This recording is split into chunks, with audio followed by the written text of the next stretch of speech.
The box sat heavy in my hands that morning, wrapped in silver paper that caught the kitchen light. My 25th birthday, and my father, Richard Montgomery, couldn't even look me in the eye as he pushed it across the granite counter. Inside, nestled in tissue paper like some kind of cruel joke, was a one-way bus ticket to Seattle. "Good luck out there," he said, checking his Rolex like he had somewhere more important to be. My sister Lauren let out this sharp little laugh from behind her coffee mug, the sound cutting through me like broken glass. I turned to my mother, Margaret, searching her face for something, anything, but she just stared at the marble floor. When I hugged her goodbye, she whispered, "I'm sorry." So quietly, I almost missed it, then pulled away like my touch burned. I walked out of that house with just my backpack, leaving behind the family who never knew their biggest disappointment was actually the youngest co-founder of CloudSync Technologies, a company worth $100 million. The bus smelled like industrial cleaner and broken dreams, but I found myself a window seat near the back anyway. My phone buzzed just as we pulled away from the depot, Jake Chen's name lighting up the screen. My co-founder and best friend since MIT, Jake, had this way of calling at exactly the right moment, like he had some kind of radar for when I needed him most. "Teresa, we've got a problem with the Nexus meeting," he said, and I could hear the clatter of keyboards in the background of our San Francisco office. "They moved it up to tomorrow afternoon. Can you make it back from your family thing?" I almost laughed at that. Family thing. If only he knew my family thing involved being handed bus fare and told to get lost. "I'll figure it out," I told him, watching the Seattle skyline grow smaller in the distance. "Just keep them warm for me." "Always do," Jake said, then paused. "Oh, weird coincidence. I'm at Morton's Steakhouse for my cousin's birthday dinner, and I could swear I just saw your family being seated. Big table champagne already flowing." My stomach turned to ice. Morton's was my father's favorite place where he only went for special celebrations, the kind that cost $500 a person. "You're sure it was them?" "Pretty hard to miss your dad," Jake said. "He's got that whole real estate mogul thing going on. They seem to be in a good mood. Your sister just ordered a bottle of Dom Perignon." I gripped my phone tighter, processing this information. 3 hours ago, they'd given me a bus ticket and watched me walk out. Now they were celebrating at the most expensive restaurant in town. The pieces clicked together with painful clarity. This wasn't just about getting rid of me. This was a celebration of my departure. "Teresa, you still there?" "Yeah," I managed. "Just thinking." Through Jake's phone, I could hear the distant sound of laughter, then my father's booming voice carrying across the restaurant. "To finally having some peace in the house," he said loud enough that Jake caught it clearly. "To new beginnings without dead weight." Jake went quiet on the other end. He might not know the full story of my family dynamics, but he wasn't stupid. "Teresa, what's going on? Are you okay?" "I'm on a bus to Seattle," I admitted, surprising myself with the confession. "Birthday present from dear old Dad. One-way ticket." The silence stretched between us, filled only by the sound of the bus engine and my fellow passengers' quiet conversations. Jake knew me well enough not to push, not to ask the obvious questions about why a millionaire's daughter was taking public transportation on her birthday. "You know what?" he finally said. "Screw the Nexus meeting. I'll handle it." "No," I said quickly. "I'll be there. I just need to figure out a few things first." After we hung up, I stared out the window at the passing landscape, my mind racing through years of accumulated slights and dismissals. The memories came in waves, each one more painful than the last. There was the high school graduation where my father spent the entire ceremony on his phone, closing some deal while I walked across the stage. The college acceptance letter to MIT that he'd glanced at for 2 seconds before asking if I was sure I could handle it. The day I'd tried to tell him about CloudSync's first major contract, only to be interrupted by Lauren's announcement that she'd sold her first house. I was always the afterthought, the disappointment, the one who didn't quite measure up to the Montgomery standard of success. My sister Lauren had her real estate license and a growing client list of Seattle's elite. My brother Marcus worked at Washington Federal managing portfolios for high net worth individuals. And then there was me, Teresa, the college dropout who spent too much time staring at computer screens. They never asked why I dropped out, never wondered what pulled me away from MIT after just 2 years. If they had, I might have told them about the hackathon where Jake and I built the prototype that would become CloudSync, about the venture capitalist who cornered us afterward, checkbook already out, about the impossible decision between finishing my degree and pursuing a once-in-a-lifetime opportunity. But they never asked. My father just shook his head and muttered about wasted potential, while my mother wrung her hands and wondered where she'd gone wrong. Lauren made jokes about her genius sister who couldn't even finish college. Marcus offered to get me a job as a bank teller, his voice dripping with condescension. The irony wasn't lost on me. While they mourned my failure to launch, I was building something extraordinary. Late nights in a cramped garage office surviving on ramen and pure determination. Jake and I coding until our eyes burned, pitching to investors who saw potential where my family saw pathology. The first major client who took a chance on 2 kids with a dream. The moment our valuation hit 10 million, then 50, then 100. I kept it all secret, partly out of pride and partly out of something else. Maybe I was waiting for them to see me, really see me without the impressive bank balance. To value Teresa, the person, not Teresa, the asset. But that moment never came. Instead, I got birthday presents like bus tickets and dismissal disguised as tough love. My phone buzzed again. This time, it was a text from Emma, my assistant, with a reminder about tomorrow's board meeting. The same meeting where we'd discuss Nexus Corp's acquisition offer, potentially the biggest deal in CloudSync's history. My family thought they were sending away a failure, but they'd actually ejected a tech executive whose signature could authorize million-dollar deals. The bus rumbled on through the afternoon light, carrying me towards Seattle and away from everything I'd known. But I wasn't running away. I was heading toward a future my family couldn't even imagine, one where their approval mattered less than quarterly earnings and innovation metrics. They could have their champagne and their toast to peace. I had something better proof that their biggest disappointment was actually their biggest missed opportunity. The really twisted part was that I'd tried to include them. So many times I'd started conversations about the company, about our growth, about the amazing things we were building. But every attempt got shut down by their assumptions about my capabilities. My father would redirect the conversation to Marcus's latest promotion. My mother would suggest I think about going back to school, maybe for something practical like accounting. Lauren would roll her eyes and change the subject to her latest commission. So I stopped trying. I built my empire in silence, letting them believe their narrative of Teresa the failure, while I quietly amassed a fortune that would make their collective net worth look like pocket change. It became almost a game, seeing how long I could maintain the charade. Board meetings in the morning, family dinners at night, where I'd nod along as they discussed my lack of direction. But games have endings, and apparently mine ended with a bus ticket and a goodbye that felt more like good riddance. I thought about Jake's words about my family toasting their freedom from me. The sting of it settled deep in my chest, a hurt that money couldn't heal. All those years of wanting to make them proud, and this was how it ended. Not with understanding or reconciliation, but with champagne and relief that I was finally gone. The Seattle skyline emerged through the rain as the bus pulled into the downtown terminal just past 11 at night.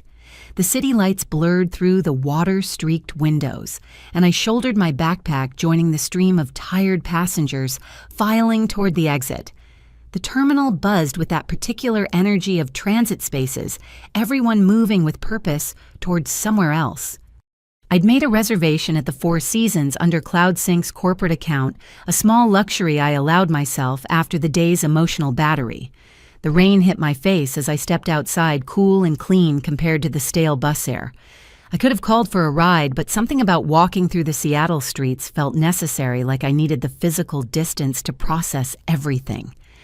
The hotel lobby gleamed with marble and soft lighting when I finally arrived, my shoes squelching slightly on the polished floor. The night clerk, a young woman with perfect posture and a practiced smile, typed efficiently as I approached the desk.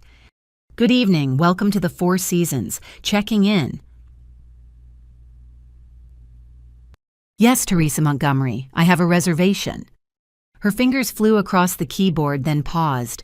A small frown creased her forehead. She typed again, clicked through several screens, then looked up with an expression I recognized immediately: professional discomfort. "I'm so sorry, Miss Montgomery, but I'm showing that your reservation was canceled earlier today." The words took a moment to sink in. That's impossible. I made it myself this morning and I never canceled it. "Let me check again." More typing, more frowning. "It shows here that the cancellation came through at 4:17 this afternoon with a note to flag this name in our system." She leaned forward slightly, lowering her voice. "I'm not supposed to say this, but there's a do not accommodate notice attached to your profile." My mind raced. 4:17, right around the time my family would have been ordering appetizers at Morton's. Who authorized this? "I'm not able to access that information." The clerk's eyes darted around the empty lobby. "But between us, these types of holds usually come from high-level corporate contacts, the kind of people who know our general manager personally. Richard Montgomery, my father, the real estate developer with connections at every major property in the Pacific Northwest. Of course he'd reach out to his network, making sure his discarded daughter couldn't find comfort in any respectable establishment. The pettiness of it took my breath away. "I understand," I said, keeping my voice steady. "Thank you for being honest with me." I turned to leave, but the clerk called after me softly. "Miss Montgomery, try the Westin. They use a different reservation system." But the Westin yielded the same result, as did the Hyatt, the Sheraton, and the W Hotel. Each front desk clerk gave me the same uncomfortable look, the same apologetic explanation. My father had been thorough, reaching out to every contact he had in Seattle's hospitality industry. By the time I stood outside the Fifth Hotel, rain soaking through my jacket, the full scope of his vindictiveness had become clear. This wasn't just about sending me away. This was about ensuring I struggled, that I faced the harsh reality he believed I deserved. In his mind, he was teaching me a lesson about consequences, about what happened to daughters who failed to meet the Montgomery standard. He wanted me sleeping in bus stations or begging to come home. I finally found refuge at a motel on Aurora Avenue, the kind of place that rented rooms by the hour and didn't ask questions. The neon sign flickered between vacancy and va-and-see, and the clerk barely looked up from his phone as he slid a key across the scarred counter. $40 cash, no credit card, required no corporate connections to exploit. The room smelled like industrial disinfectant trying to mask decades of cigarette smoke. The carpet had stains I didn't want to identify, and something in the bathroom dripped with metronomic persistence. I sat on the bed springs, creaking under my weight, and laughed. Actually laughed at the absurdity of it all. Here I was, a woman with enough money to buy this entire motel chain, sitting on a mattress that had seen better decades because my father wanted to teach me about hardship. The irony was sharp enough to cut. He thought he was showing me rock bottom, but rock bottom was relative. I'd slept in worse places during CloudSync's early days when every dollar went to server costs and development. My laptop chimed as I pulled it from my backpack, the screen immediately flooding with notifications. 47 unread emails in the last 6 hours, most marked urgent. Slack messages from department heads, calendar reminders for tomorrow's meetings, and a stream of updates from our development team about the latest software push. The contrast between my current surroundings and the digital empire at my fingertips felt surreal. In one window, I had spreadsheets showing CloudSync's latest revenue projections. In another, architectural plans for our new headquarters expansion. And outside my motel window, a drunk person was having a heated argument with a dumpster. I opened the most urgent email first, from Patricia Chen, our lead board member and early investor. Her message was characteristically direct. "Teresa, we need you at tomorrow's Nexus meeting. They're getting cold feet about the acquisition. Your absence today raised concerns about leadership stability. Can we count on you?" Leadership stability. If only Patricia could see where their CEO was conducting business tonight. But that was the thing about the tech world. It didn't care where you worked from as long as you delivered results. I'd run board meetings from airport lounges and close deals from coffee shops. A seedy motel was just another remote office. I drafted my response carefully. I'll be there. Had an unexpected family situation today, but it's resolved. I'll take the morning flight from Seattle. The next several hours blurred together as I worked through the email. Backlog participated in a video call with our Hong Kong team and reviewed the latest user metrics. The motel's unstable Wi-Fi connection added an extra layer of challenge, dropping me from calls at crucial moments. But I persisted because that's what you did when you were building something bigger than yourself. Around 3 in the morning, I finally closed my laptop and lay back on the questionable bedding. The ceiling had water stains that formed abstract patterns, and I found myself tracing them with my eyes looking for meaning in the random damage. My phone buzzed with one final message, this one from Jake. Heard from the Nexus team. They're specifically asking for you tomorrow. Also, your family left Morton's around midnight. Your dad tipped the valet with a $100 bill. Seemed pretty pleased with himself. Of course he was pleased. In his mind, he'd solved the Teresa problem once and for all, sent away the family disappointment with nothing but bus fare, then used his influence to ensure she couldn't even find a decent place to sleep. He probably went to bed feeling like Father of the Year tough, but fair teaching hard lessons to ungrateful children. The dripping from the bathroom continued its steady rhythm like a liquid clock, counting down to morning. Tomorrow, I'd walk into Nexus Corp's boardroom and negotiate a deal worth more than my father's entire real estate portfolio. But tonight, I was just another person in a cheap motel, proof that money couldn't protect you from the people who were supposed to love you most. I pulled out my phone and scrolled through old photos, stopping at one from last Christmas. The whole Montgomery family posed in front of the tree, everyone smiling for the camera. I stood slightly apart from the group, already on the margins even then. Looking at it now, I could see what I'd missed before, the subtle ways they positioned themselves away from me, the forced quality of their smiles when they looked my direction. Maybe this had always been inevitable. Maybe every family had its black sheep, its designated failure, its convenient scapegoat for collective anxieties. I just happened to be theirs. The daughter who didn't fit the mold, who dropped out of MIT, who spent too much time with computers and not enough time networking at country clubs. The one they could point to when they needed to feel better about their own choices. But tomorrow would be different. Tomorrow I'd stop being Teresa Montgomery family disappointment and fully become Teresa Montgomery's CEO and co-founder. The transformation had been happening slowly for years, but tonight felt like the final break. They'd cut me loose, and in doing so, freed me from the last chains of seeking their approval. The rain picked up outside, drumming against the thin windows. Somewhere in the distance, a siren wailed through the Seattle streets. I closed my eyes and let the city sounds wash over me, the soundtrack to my first night of real independence. My family thought they'd won, but they'd actually given me the greatest gift possible: permission to stop trying to make them proud. My phone alarm cut through the motel room at 5 in the morning, joining the symphony of dripping faucets and distant traffic. I'd managed maybe 2 hours of broken sleep, but adrenaline would have to substitute for rest. The flight to San Francisco left at 7, which meant I needed to move fast. The shower produced water that couldn't decide between scalding and freezing, alternating without warning like some kind of hydrotherapy torture. I dressed in the one professional outfit I'd packed, a black blazer and pants that had survived the bus ride relatively unwrinkled. Looking in the cracked mirror, I could see the exhaustion around my eyes, but nothing that good concealer and sheer determination couldn't mask.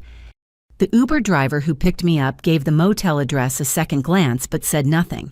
Seattle-Tacoma International Airport was already buzzing with early morning travelers when I arrived, the contrast between the motel's decay and the airport's polished efficiency jarring my system. I bought my ticket at the counter, ignoring the agent's surprise when I paid for first class without blinking. During the flight, I reviewed everything I knew about the Nexus situation. The tech giant had approached us 3 months ago, interested in acquiring CloudSync to integrate our infrastructure with their enterprise solutions. The initial offer was $500 million, a number that made my board practically salivate. But Nexus had a reputation for getting cold feet for finding reasons to walk away from deals at the last minute. My phone started buzzing the moment we touched down at SFO. Patricia Chen had sent 3 messages, each more urgent than the last. The Nexus team had arrived early. They were asking where I was. The board was starting to panic. I texted back a simple, "on my way," and caught a cab directly to Nexus's South Bay headquarters. The building rose like a glass monument to Silicon Valley excess, all curves and reflected sky. I strode through the lobby with practiced confidence, even as security tried to stop me. "I'm expected in the boardroom," I said, not slowing down. "Teresa Montgomery, Cloud Sync." "Ma'am, you're not on the visitor list," the guard called after me. "Then update your list." I shot back already in the elevator. The boardroom was on the 20th floor, views stretching across the bay. I could hear voices through the heavy wooden doors, Patricia's diplomatic tones trying to smooth over obvious tension. I took one breath to center myself, then pushed through the doors like I owned the place. The room fell silent. 12 faces turned toward me, my board members on one side, Nexus executives on the other. At the head of the table sat Marcus Webb, Nexus's legendary CEO, a man who'd turned down dinner invitations from presidents. "Gentlemen, Patricia," I said, taking the empty chair at our side of the table. "I apologize for my delay. Family emergency that required immediate attention." Patricia's relief was visible, but Marcus Webb's expression remained stone. "Miss Montgomery," he said, each word measured, "we were just discussing our concerns about Cloud Sync's leadership structure. Your absence from yesterday's preliminary meeting raised questions." "Understandable," I replied, meeting his gaze directly. "Though I'd argue that a leader who can handle personal crises while maintaining business operations demonstrates exactly the kind of stability Nexus should want in an acquisition." "Pretty words," said Jennifer Huang, Nexus's CFO, "but we need more than rhetoric. The market won't care about your personal life when integration challenges arise." She was right, of course. The market was ruthless, indifferent to sob stories or family drama. But I hadn't built CloudSync on sob stories. I'd built it on innovation and execution, and that's what I'd sell them on now. "Let's talk about what really matters," I said, pulling up my laptop. In the last quarter alone, CloudSync processed 3 billion transactions with 99.99% uptime. Our compression algorithm reduces storage costs by 43% compared to industry standard. We have patents pending on 7 breakthrough technologies that will define cloud infrastructure for the next decade. I clicked to the next slide showing our client list. Netflix, Spotify, 3 of the 5 largest banks in America. They don't care about my personal life either. They care that we deliver superior service at competitive prices, and we've never failed to meet that expectation. For the next hour, I commanded that room like a conductor with an orchestra. Every objection got met with data. Every concern got addressed with proven results. I showed them user testimonials, growth projections, technical specifications that made their own engineers lean forward with interest. But Marcus Webb remained unmoved. "Impressive," he finally said. "But technology can be replicated. What can't be replicated is leadership, and frankly, Miss Montgomery, we have concerns. You're 25 years old. Your co-founder is 26. What happens when you face real adversity?" I almost laughed at that. Real adversity. Like having your family exile you with nothing but bus fare. Like sleeping in a motel that charged by the hour. Like sitting in this boardroom on 2 hours of sleep, fighting for a company you'd built from nothing. "Mr. Webb," I said, leaning forward, "I dropped out of MIT to build this company. I've coded for 36 hours straight to meet deadlines. I've pitched to VCs who laughed in my face, then came back to bid against each other for our Series B. I've had employees poach technology stolen and competitors spread lies about our stability." I paused, letting the words sink in. And yesterday, my own father tried to destroy my ability to function in Seattle, blocking me from every major hotel because he's ashamed of what I've become. I spent last night in a motel that rents rooms to drug dealers, then flew here this morning to sit across from you. So please tell me more about facing real adversity.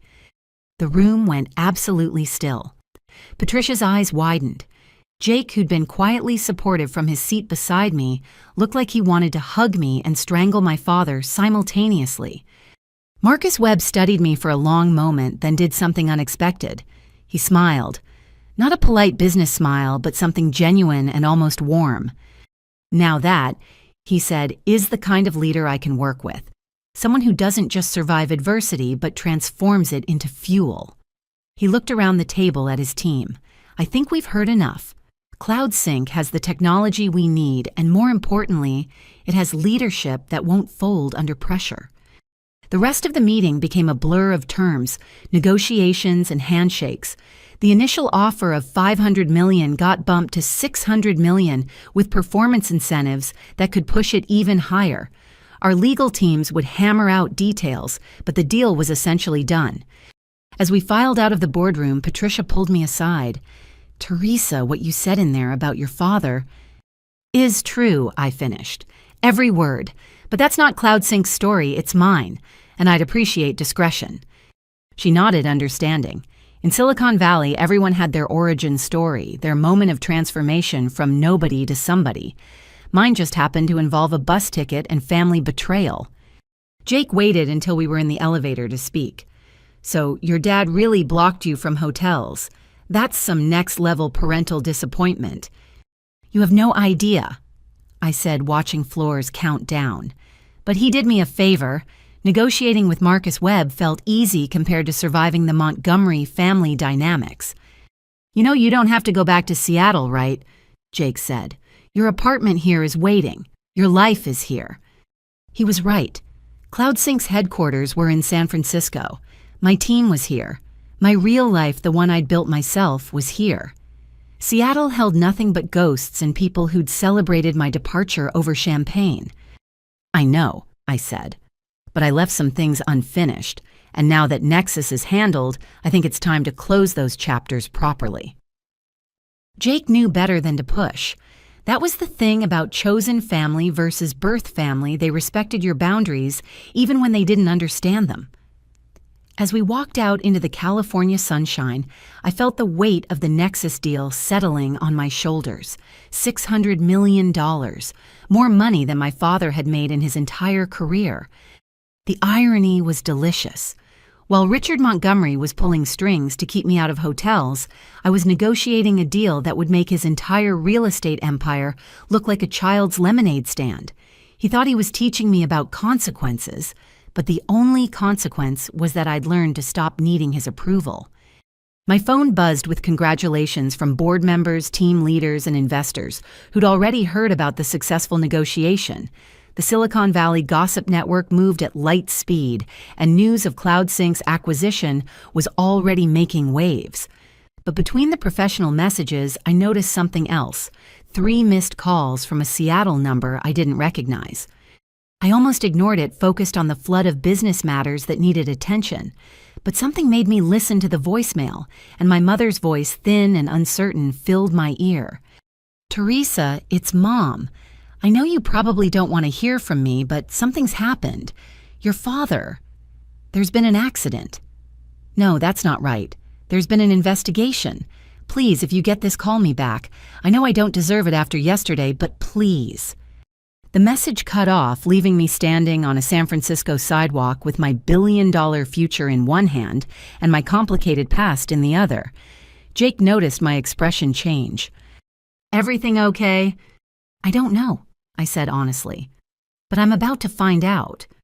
The Seattle satellite office of CloudSync occupied the top 2 floors of a building in South Lake Union, with views of the Space Needle that made visiting clients gasp.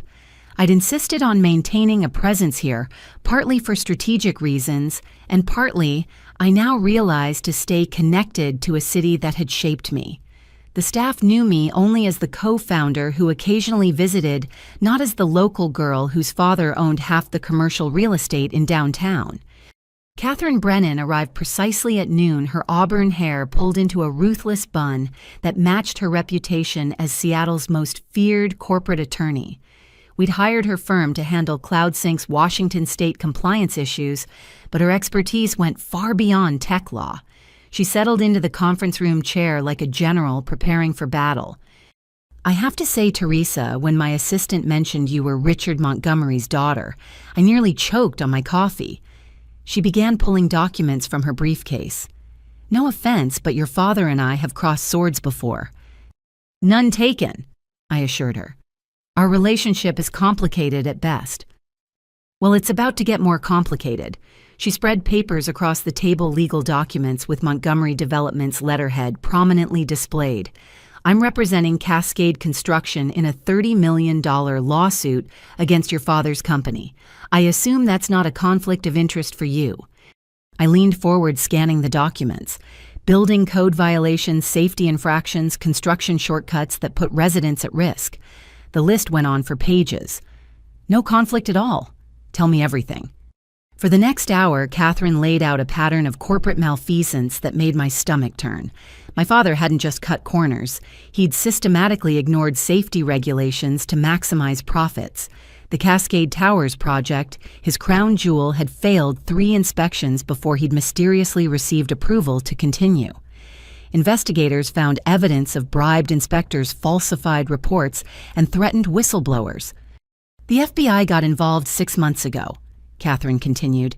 "They've been building a RICO case treating Montgomery Developments like an organized crime syndicate, which frankly isn't far from the truth given the witness intimidation tactics."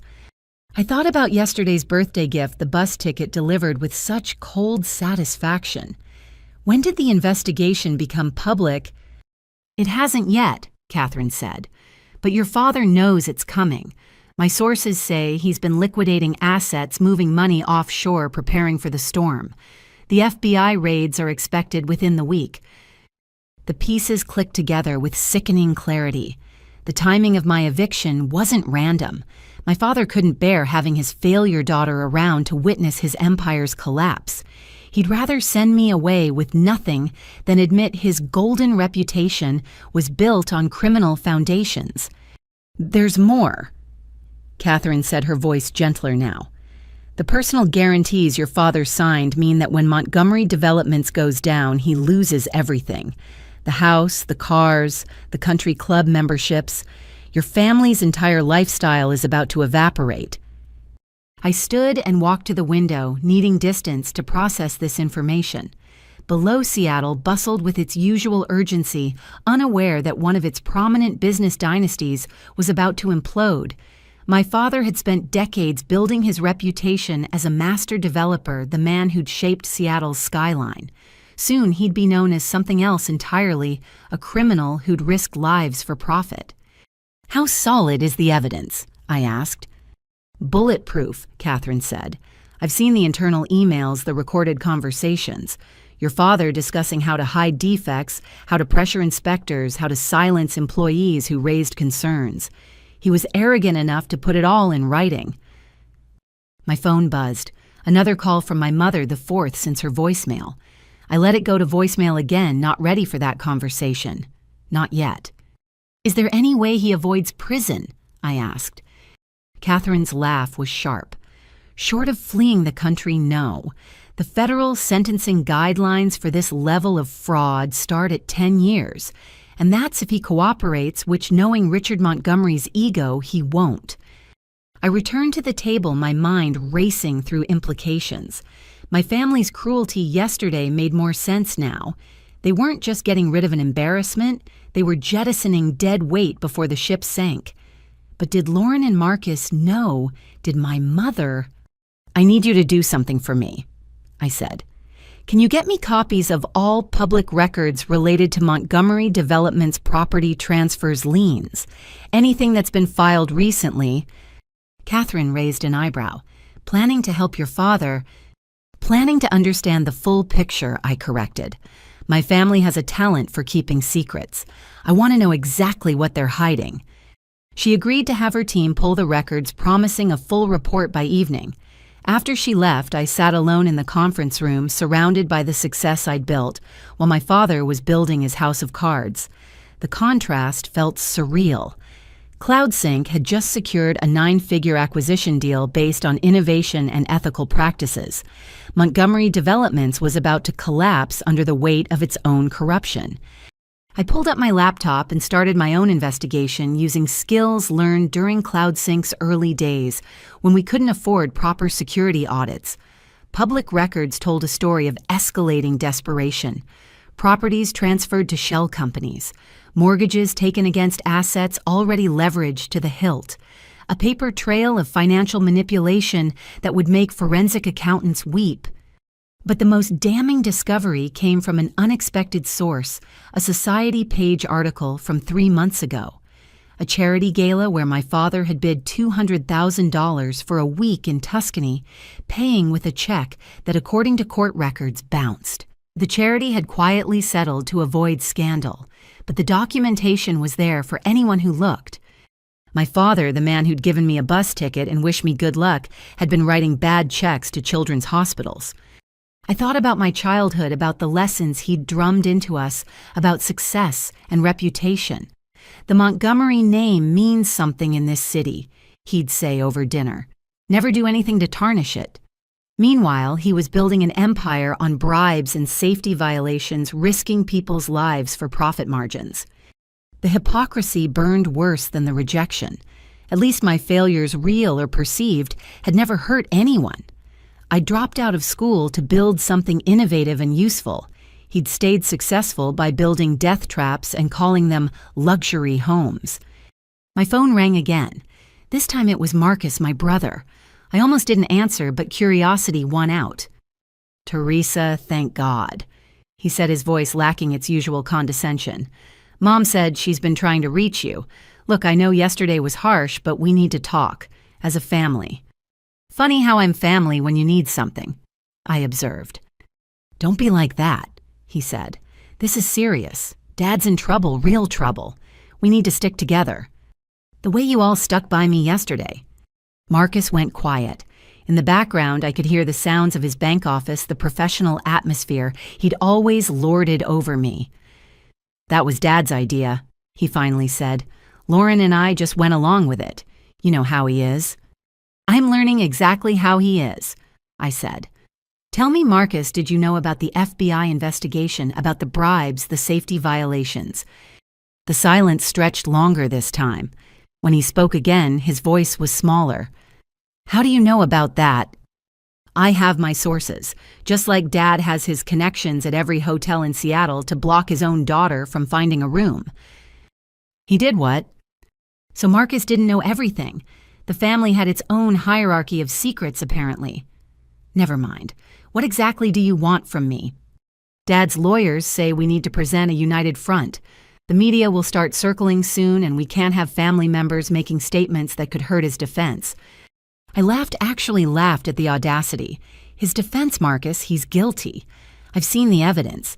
He built unsafe buildings and bribed officials to look the other way. He's going to prison, and he deserves it. "You don't understand," Marcus insisted. "If Dad goes down, we all go down. The house is mortgaged to cover his legal fees. Mom's jewelry, Lauren's car, everything's been pledged as collateral. We'll lose it all." The desperation in his voice was real, but my sympathy was limited. They'd chosen their side yesterday when they'd toasted my departure over champagne. Now they wanted me back because their gilded cage was collapsing. "Then you'll learn what it's like to start over with nothing," I said. "Consider it a growth experience." "Teresa, please, we're family." "No," I corrected. "We share DNA. Family doesn't hand you a bus ticket on your birthday and celebrate when you leave. Family doesn't use their connections to ensure you can't find shelter. Family doesn't toast to finally having peace because you're gone." "How did you—" He stopped himself. "Look, I'm sorry about yesterday. We all are. But this is bigger than hurt feelings. We need you." "You need my silence," I clarified. "You need me to not talk to reporters about what kind of man Richard Montgomery really is. You need me to pretend we're a happy family so his lawyers can spin a better narrative." Is that so wrong? Marcus asked. To want to protect our family's reputation. Our family's reputation is built on lies and criminal behavior, I shot back. It deserves to burn. I hung up before he could respond. The phone immediately started ringing again, but I silenced it. Let them panic. Let them feel what it was like to be shut out, to have their calls ignored, to face their problems alone. Catherine's report arrived as promised that evening, and it was worse than I'd imagined. The financial manipulation went back years. Properties bought with laundered money, tax evasion through offshore accounts, a web of corruption that touched every aspect of Montgomery developments. But one document stood out: a life insurance policy on me, taken out by my father 5 years ago. $5 million with him as the sole beneficiary. I stared at the paperwork, trying to process the implications. He'd insured my life like I was property, an asset that might generate value through death, if not through achievement. The final puzzle piece clicked into place. The bus ticket wasn't just about getting rid of me, it was about sending me into the world unprotected, hoping maybe something would happen to the family disappointment that could at least turn a profit. The thought made me physically ill. I saved every document, backed them up in multiple locations, and prepared for what came next. My family wanted to present a united front, but unity required mutual respect and shared values. We had neither. They'd made their choice when they'd handed me that bus ticket. Now they'd live with the consequences. As night fell over Seattle, I stood at the window again, looking out at the city my father had helped build and ultimately betrayed. Tomorrow his empire would begin its public collapse. The FBI would come knocking. The media would swarm. The Montgomery name would become synonymous with corruption and greed. And I would be notably absent from the family photos, having been conveniently exiled before the fall. My father had given me an unexpected gift with that bus ticket: plausible deniability. I was already gone when the walls came tumbling down, already building my own future, while his past caught up with him. My phone lit up with one final message from my mother. Please, Teresa, whatever your father did to you, don't let it destroy us all. But they'd already destroyed themselves. I was just refusing to go down with them. The call came at 2 a.m, jarring me from the first decent sleep I'd had since arriving in Seattle. My phone screen showed Lauren's name, and for a moment I considered letting it ring through to voicemail like all the others. But something about the timing, the desperation of calling at this hour, made me answer. Teresa. Lauren's voice came through, broken by sobs, raw and ugly crying that I'd never heard from my perfectly composed sister. Oh God, Teresa, I've done something terrible. I sat up in my hotel bed, instantly alert.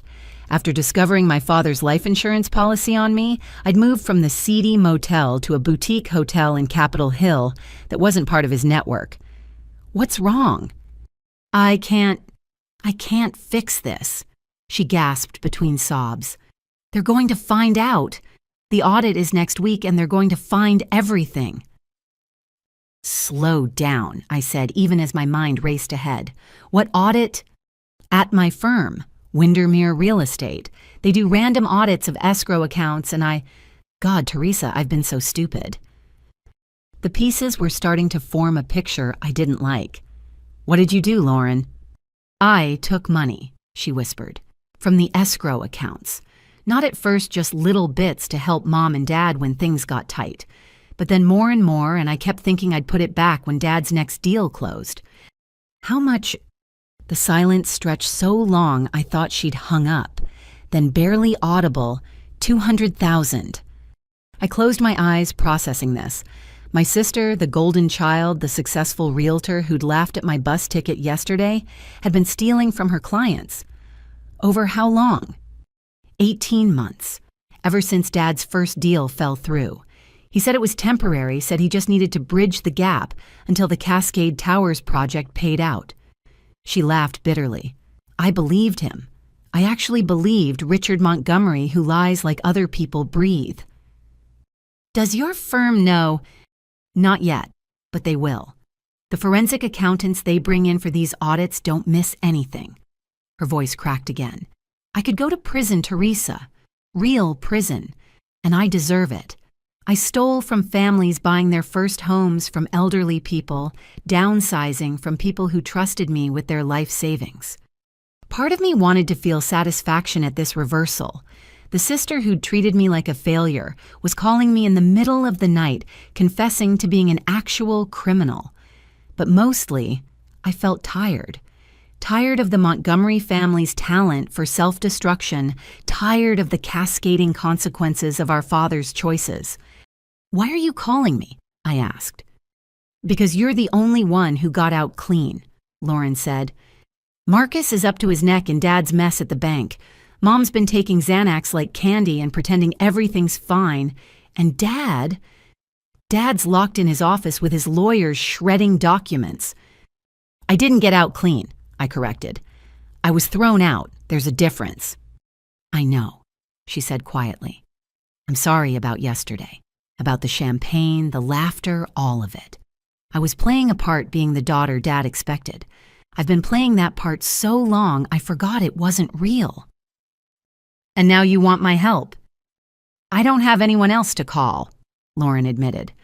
"My friends are all surface-level country club connections who'll disappear the moment scandal hits. My boyfriend dumped me last week when he found out about Dad's investigation. I'm alone, Teresa. Completely alone." "You have Mom and Dad."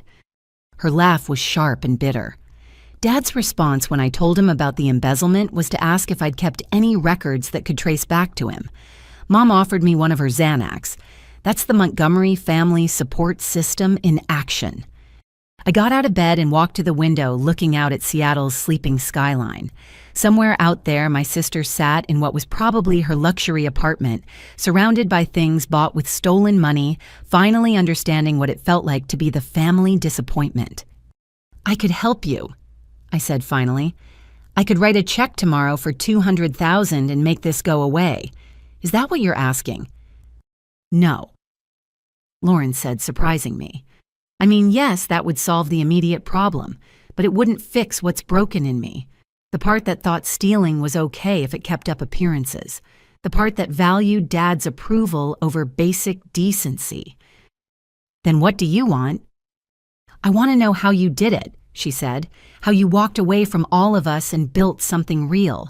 How you became successful without becoming like him."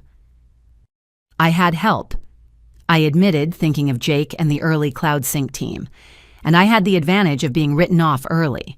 When no one expects anything from you, you're free to exceed expectations on your own terms." "I used to envy that," Lauren confessed. "The way you could disappear into your computer world while I had to perform to be the perfect daughter. Every sale I made, Dad wanted to know why it wasn't bigger. Every achievement got met with, 'But what's next?' I started taking the money because I couldn't face telling him I was struggling. So you stole instead." "So I stole instead," she agreed. "And now I'm going to lose everything. My license, my freedom, maybe years of my life. And the worst part of me is relieved. At least in prison, I won't have to pretend anymore." The rawness in her voice cut through my anger. This wasn't the polished Lauren who'd mocked my dreams, who'd called me the family failure at every opportunity. This was someone breaking apart, finally seeing the cage she'd built around herself. "There might be another way," I said carefully. "If you're serious about changing, about taking responsibility." "I am," she said immediately. "I'll do anything. Turn state's evidence against Dad, testify about the family finances, whatever it takes."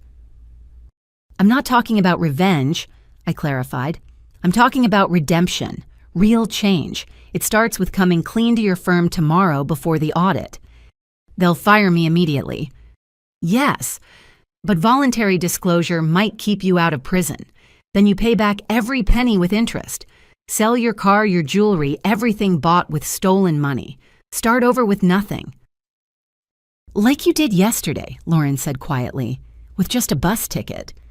"I had considerably more than a bus ticket," I reminded her. "But yes, the concept is the same. Strip away everything built on lies and see what's left." "What if nothing's left?" The fear in her voice was real. "What if I take away all the Montgomery expectations and stolen money and perfect daughter act and there's just Nothing. Then you build from nothing, I said. It's terrifying and liberating and the hardest thing you'll ever do. But it's also the only way to create something that's actually yours. Lauren was quiet for a long moment. When she spoke again, her voice was steadier. Will you help me? Not with money, but with figuring out who I am without all this. I thought about yesterday's betrayal, about the champagne toast to my absence. But I also thought about the prison our father had built for all of us bars, made of expectations and performance metrics and conditional love. Lauren and Marcus had been trapped just as much as I had. They just had prettier cages. Make the call to your firm first thing in the morning, I said. Tell them everything, then call me and we'll figure out next steps. Teresa, Lauren said, as I was about to hang up, I need to tell you something else, about yesterday. Dad made us all write statements disowning you, legal documents stating you'd been formally excluded from the family and had no claim to any Montgomery assets. He filed them with his lawyer last night. The cruelty of it took my breath away. Not just a bus ticket, but legal documentation of my exile. Why are you telling me this? Because I want you to know that when this all comes out, when the FBI raids and the media swarms and the Montgomery name becomes poison, you're protected. He accidentally did you a favor. You're officially not one of us anymore. I haven't been one of you for a long time, I said softly. No, Lauren agreed. You've been something better, and I'm hoping maybe you can teach me how to be something better too. After we hung up, I sat in the dark processing everything. My sister, the criminal, begging for guidance from the family failure. My father's empire crumbling while he shredded evidence. My mother medicating herself into oblivion rather than face reality. The Montgomery family was imploding in real time, each member revealing their true nature under pressure. But Lauren's call had revealed something else. The possibility of change. She could have kept stealing until the audit caught her, could have tried to run or hide or blame others. Instead, she'd called the one person she'd hurt most, admitting everything and asking for help. It didn't erase her crimes or her cruelty, but it was a start. My phone buzzed with a text from Jake. Saw the news alerts about Montgomery developments. You okay? Getting there, I typed back. Family drama hitting new heights. Need backup, I can be in Seattle in 2 hours. The offer warmed me more than any family gesture had in years. Thanks, but I've got this. Focus on the Nexus transition. Roger that, boss. But remember, you've got people here who actually care about you. Real family. Real family. The people you chose, who chose you back. Who celebrated your successes without demanding ownership of them. Who offered support without conditions or manipulation.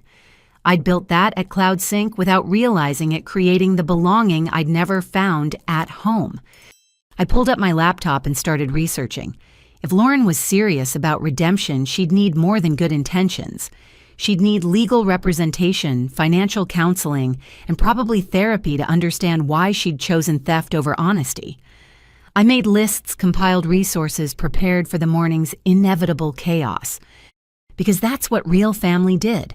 Not enable crime or demand silence, but offer the hard truths and harder work of genuine change. Lauren had taken the first step by calling me. Now we'd see if she had the courage to take the next 100. Outside Seattle was starting to wake up. Soon my father would face another day of damage control. Marcus would go to his bank job pretending everything was normal. Mom would refill her Xanax prescription and drift through another day in pharmaceutical fog. But Lauren would make a different choice. She'd walk into her office and confess to embezzlement. She'd face the consequences of her actions. And maybe, just maybe, she'd discover what I'd learned years ago, that falling from the Montgomery pedestal was the first step to building something real. The alert came through while I was having breakfast at the hotel restaurant, my phone buzzing with a notification from my credit monitoring service. Multiple alerts actually flooding in rapid succession. New credit inquiry, new account opened, new account opened, new account opened. I set down my coffee cup with shaking hands and opened the app. 5 personal loans totaling $150,000, all applied for in the last 6 months, all approved based on my excellent credit score. The applications listed my employment as unemployed and my address as my parents' house. The signature on each one was mine, except it wasn't. My brother Marcus, the responsible one, the bank manager who'd offered to get me a teller position out of pity, had stolen my identity. I immediately called the credit monitoring service my breakfast forgotten as I paced the hotel lobby. The representative confirmed what I already suspected: the applications had been submitted through Washington Federal Marcus's bank, using his employee access codes. The co-signer on every loan, Marcus Montgomery, vouching for his unemployed sister, who needed help getting back on her feet. The funds were disbursed to a checking account in your name at Washington Federal, the representative explained. But the account shows a power of attorney designation. Someone else has been managing it. Let me guess, I said, fury building. Marcus Montgomery has power of attorney. That's correct. Would you like us to flag these as potentially fraudulent? Absolutely, and I'll need all the documentation you have. I abandoned breakfast entirely and took an Uber directly to CloudSync's Seattle office. My hands shook with rage as I badge in, heading straight for the conference room I'd commandeered as a temporary war room. How long had this been going on? How long had my brother been trading on my name, my credit, my future? Our forensic accountant David Kim answered on the first ring when I called. I need you to trace some transactions, I told him. Personal matter, but I'll pay your consulting rate. For you, Teresa, after what you've done for my career, no charge. Send me what you've got. Within an hour, David had painted a complete picture of Marcus's betrayal. The loans had been taken out over 6 months each one, just under the reporting threshold that might trigger additional scrutiny. The money had flowed from the fake checking account to a series of cashier's checks, all made out to various tribal casinos across Washington state. Your brother has a gambling problem, David said simply. Based on the pattern, I'd say he's been chasing losses for at least a year. These casinos he's frequenting, they're known for high-stakes poker rooms. Can you trace where the money actually went? Already did. His fingers flew across his keyboard. Palace Casino in La Push, Snoqualmie Casino, Tulalip Resort. Want to know the really interesting part? He's on their exclusive player lists, the kind they reserve for whales, big spenders who drop serious money. I stared at the numbers on my screen. $150,000 of debt in my name funding my brother's gambling addiction. The same brother who'd called yesterday talking about family unity and protecting our reputation. There's more, David continued. I pulled security footage from the bank through, let's call them unofficial channels. Your brother wasn't alone when he processed these applications. He had a colleague helping someone who knew how to bypass the normal verification procedures. Send me everything I said, every document, every timestamp, every frame of video. As the files populated my laptop, I saw my brother's betrayal in high definition. Security footage showed him at his desk forging my signature while joking with a colleague. In one particularly damning clip, he actually laughed while saying, "My loser sister will never check her credit. She can barely manage to keep a job, let alone monitor her finances." The timestamp on that video, 2 days before my birthday. While he was stealing my identity and mocking me to his coworkers, he was also preparing to sit at our family dinner and watch our father hand me a bus ticket. My phone rang, Lauren probably calling about her confession to Windermere. But when I answered, her first words were, "Did you know Marcus has been gambling?" "I'm learning that right now," I said. "Why?" "Because I just found out where some of the money I stole actually went. Dad didn't need it all for the family bills. He's been giving cash to Marcus, tens of thousands at a time. I thought it was for investments, but he was feeding Marcus's addiction." I finished, enabling him. "How long have you known?" I didn't, not really. But looking back, there were signs. Marcus missing family dinners because he had to work late, but his car was spotted at Snoqualmie. The way he'd get twitchy every time Dad mentioned money. I was too focused on my own problems to connect the dots. "He stole my identity," I told her. Took out $150,000 in loans over 6 months. I'm staring at security footage of him forging my signature while laughing about what a loser I am. Lauren's sharp intake of breath was audible. "Oh my God, Teresa, I'm so sorry. I know that doesn't mean anything coming from me, but—" "Did you know—" I cut her off.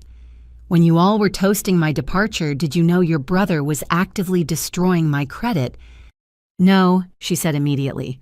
"I swear, Teresa, I had no idea. Marcus always acted like he had everything together, like he was the responsible one. We all believed it." "Dad knew," I said, the pieces clicking together. "That's why Marcus called yesterday about presenting a united front. It wasn't just about Dad's crimes. He knew his own were about to surface." "What are you going to do?" I looked at the evidence spread across my laptop screen.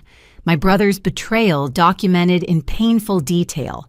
What I should have done years ago. Stop protecting the Montgomery family from consequences. "He'll go to prison," Lauren said quietly. "Identity theft, wire fraud, conspiracy. With his position at the bank, they'll throw the book at him." "Then he'll have lots of time to think about his choices," I said. "Just like you will if you don't make that call to Windermere."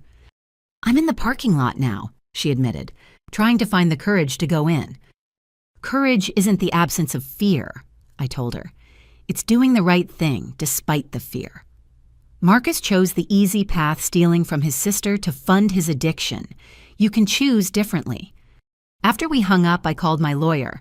Not Catherine Brennan, who was handling the CloudSync matters, but Amy Chen, a criminal attorney who specialized in white-collar crime. I'd met her at a tech conference where she'd given a presentation on fraud prevention. Now I needed her for a more personal matter. "Identity theft by a family member," Amy said after I'd explained. "Unfortunately, common and often more complex than stranger fraud. The emotional component makes everything harder." "There's no emotional component," I said flatly. "He's a criminal who happens to share my DNA. Treat him like any other identity thief." "Understood. I'll need you to file a police report immediately. With the evidence you've gathered, we can have him arrested by end of business today." "Do it," I said. "And Amy, make sure the arrest happens at his bank, during business hours, maximum visibility." Some might call that cruel. I called it justice. Marcus had mocked me in front of his colleagues while stealing my identity. Let them see him let out in handcuffs. I spent the rest of the morning dealing with the fallout. Freezing accounts, disputing charges, placing fraud alerts with every credit bureau. Each call meant explaining that my brother, a bank manager with fiduciary responsibilities, had systematically defrauded me. The irony wasn't lost on any of the representatives. By noon, I'd compiled enough evidence to bury Marcus. But one question nagged at me: why hadn't he just asked for help? The Montgomery family had its dysfunctions, but we'd never been poor. Even with Dad's current legal troubles, there were assets. Why steal from me? The answer came from an unexpected source. While reviewing the casino transactions, I noticed a pattern.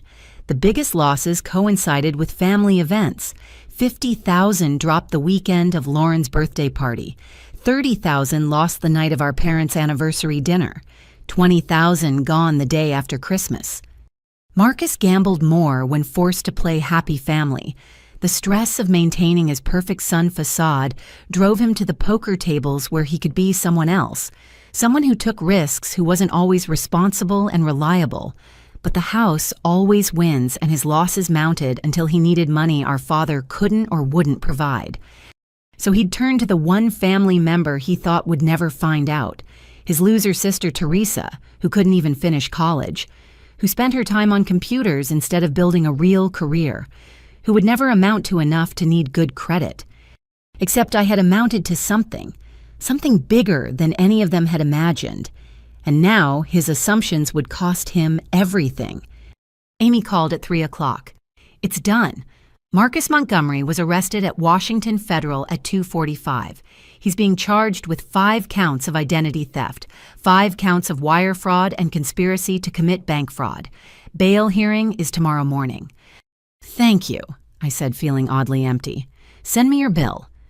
"Already done. And Teresa, I'm sorry this happened to you. Family betrayals are the worst kind."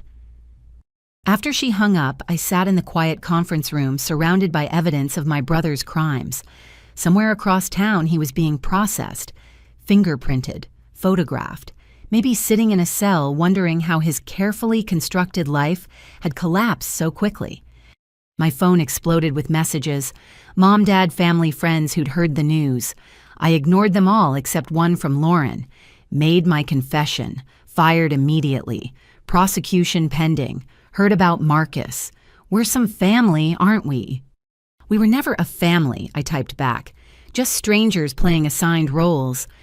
As afternoon faded to evening, I thought about the Montgomery family album, all those photos of successful smiling people, the real estate mogul father, the accomplished realtor daughter, the responsible banker's son, and somewhere in the background, barely visible, the disappointment who wouldn't amount to anything. Now the mogul was facing federal prison. The realtor had confessed to embezzlement. The banker had been arrested for identity theft. And the disappointment she was worth more than all of them, combined in every way that mattered. The bus ticket that started this journey sat in my laptop bag, a reminder of how quickly fortunes could change. They'd tried to exile me, but instead freed me to see them clearly. Every crime, every betrayal, every desperate attempt to maintain a facade that was always doomed to crumble. Marcus would learn what I'd known for years: the Montgomery name was worthless. The only currency that mattered was what you built yourself with your own hands on foundations that wouldn't shift when federal agents came knocking. Let him explain to his poker buddies how he'd funded his gambling with his sister's identity. Let him tell his fellow inmates about the loser sister who turned out to be anything but. Let him sit with the knowledge that his assumptions had been his downfall. I gathered my things and prepared to leave the office. Tomorrow would bring new chaos, new revelations, new ways the Montgomery family would disappoint and destroy. But tonight I had work to do. Real work for the company I'd built with people who valued me for more than my last name. The security guard nodded as I passed. "Working late again, Miss Montgomery." "Not Montgomery," I corrected, surprising myself. "Just Teresa, Teresa Chen. My mother's maiden name. Clean of Montgomery stain, free of their legacy of lies. It felt right on my tongue, like coming home to a place I'd never been but always belonged. The encrypted email arrived at midnight sender unknown subject line, blank. I almost deleted it as spam, but something about the timestamp made me pause. Midnight exactly, not 11:59 or 12:01. Someone had scheduled this deliberately. I opened it on a secure partition, cautious of malware. Inside was a single line of text. "Your mother has something to tell you. Check the attachments. A friend." 23 attachments followed. Audio files, photographs, PDF documents. I clicked the first audio file and my mother's voice filled my hotel room, thin and secretive, like she was whispering into her phone. March 15th. Richard met with James Kalinsky from the building inspector's office. Gave him an envelope in the parking garage. $50,000 to overlook the foundation problems at Cascade Towers. My blood chilled. I played the next recording. April 2nd. Richard threatened the Mitchell family. Told them he'd ruin their construction business if they testified about the substandard materials. I heard him on the phone. Exact words were, "I'll bury you so deep your grandchildren will be broke." Recording after recording, my mother's voice documenting my father's crimes in meticulous detail. Dates, times, names, amounts, bribes, threats, fraud conspiracy. 2 years' worth of evidence carefully gathered by the woman who'd stood silent while he handed me a bus ticket. The photographs were equally damning. Shot from hidden angles, they showed my father exchanging envelopes, meeting with known criminals, shaking hands with corrupt officials. Some were taken through windows, others from across restaurants. My mother had turned into a one-woman surveillance operation. The PDF documents were the most devastating. Bank records showing offshore transfers. Emails my father thought he'd deleted somehow recovered and preserved. Contracts with forged signatures. A whole shadow history of Montgomery Development's criminal enterprise. The last attachment was different. A video file larger than the others. I clicked play and saw my mother sitting in what looked like a hotel room facing the camera directly. She looked older than when I'd seen her 2 days ago, worn down by secrets. Teresa. She began, then stopped composing herself. By the time you see this, I'll have filed for divorce and turned state's evidence against your father. I know you hate me for standing by while he threw you out. You should. I failed you as a mother. But I hope this explains why. She held up a document to the camera. This is a contract Richard made me sign when you were 5. If I ever divorced him or challenged him publicly, he'd destroy not just me, but all 3 of you children. He had leverage, Teresa. Things I'd done before we met, mistakes from my youth that he'd twisted into weapons. My mother's eyes filled with tears, but she continued. So I stayed silent, played the dutiful wife while documenting everything, every crime, every payoff, every threat. I became complicit to gather evidence, hoping someday I'd find the courage to use it. She leaned forward. Your birthday was my breaking point. Watching him hand you that bus ticket, seeing Lauren laugh, knowing what Marcus had done to your credit, it broke something in me. You were the only honest one among us, and we punished you for it. I've been meeting with FBI agents for 6 months, she continued, building their case, providing evidence. But I couldn't move until you were safely away. Richard's reach is long, and you were always his favorite target. The one who wouldn't fall in line, who reminded him that not everything could be bought or bullied into submission. The video quality shifted like she was moving the camera. I'm sending this through encrypted channels because I know you have the technical skills to verify its authenticity. Everything I've gathered is also with the FBI, but I wanted you to have copies. You deserve to know the truth about the family you were born into. There's one more thing, she said, voice dropping.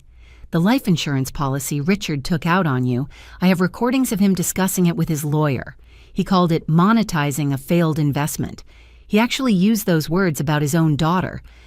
My hands clenched into fists, but my mother wasn't done. I've already changed my will. Everything I have, which isn't much after Richard hid assets, goes to you. Lauren and Marcus made their choices, became their father's children in every way that matters. But you, Teresa, you became yourself despite us. Because of us, perhaps. Our dysfunction forced you to find your own way. She reached toward the camera, then paused. I know I have no right to ask for forgiveness. I stayed when I should have run. I enabled when I should have fought. I chose comfort over courage until comfort became a prison. But I want you to know that I saw you, really saw you. The brilliant girl building something beautiful while we built lies. I'm proud of you, Teresa. Proud in a way your father could never understand because it has nothing to do with the Montgomery name and everything to do with who you are. The video ended, leaving me staring at a black screen. I played it again, then again, trying to reconcile this woman with the silent figure who'd avoided my eyes at breakfast. My mother, the secret documenter. The woman who'd gathered evidence for years while playing the perfect wife. My phone rang. The caller ID showed blocked, but I answered anyway.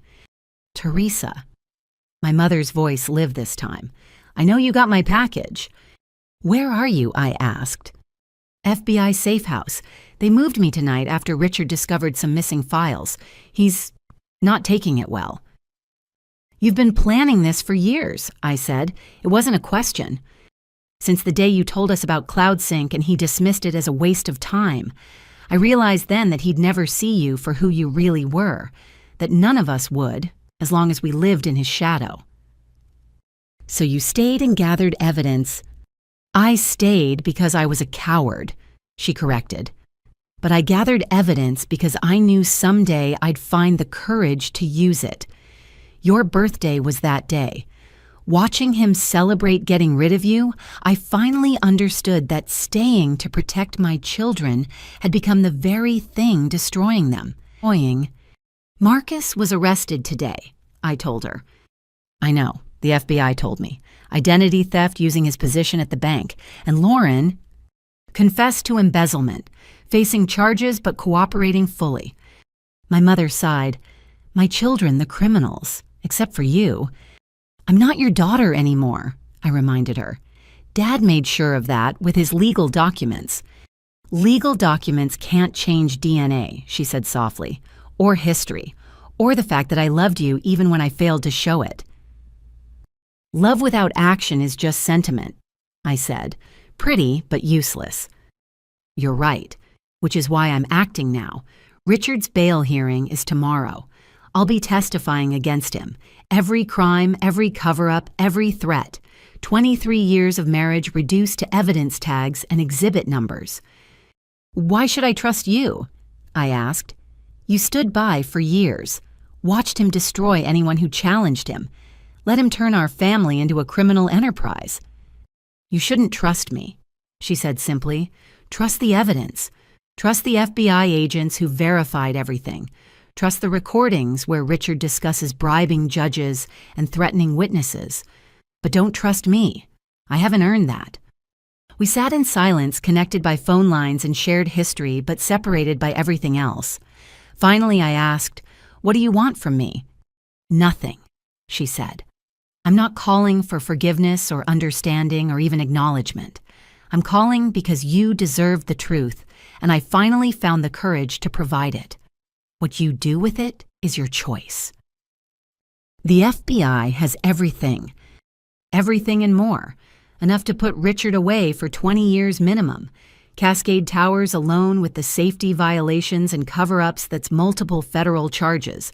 Add in the bribery, money laundering, tax evasion. He'll die in prison. Good, I said, meaning it.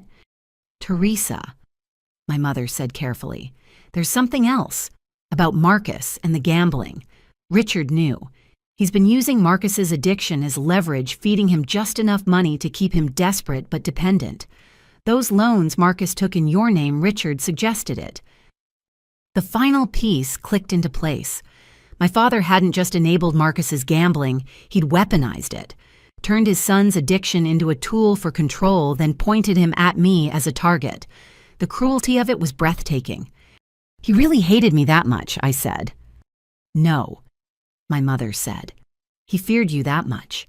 You were the one variable he couldn't control, the child who wouldn't perform on command.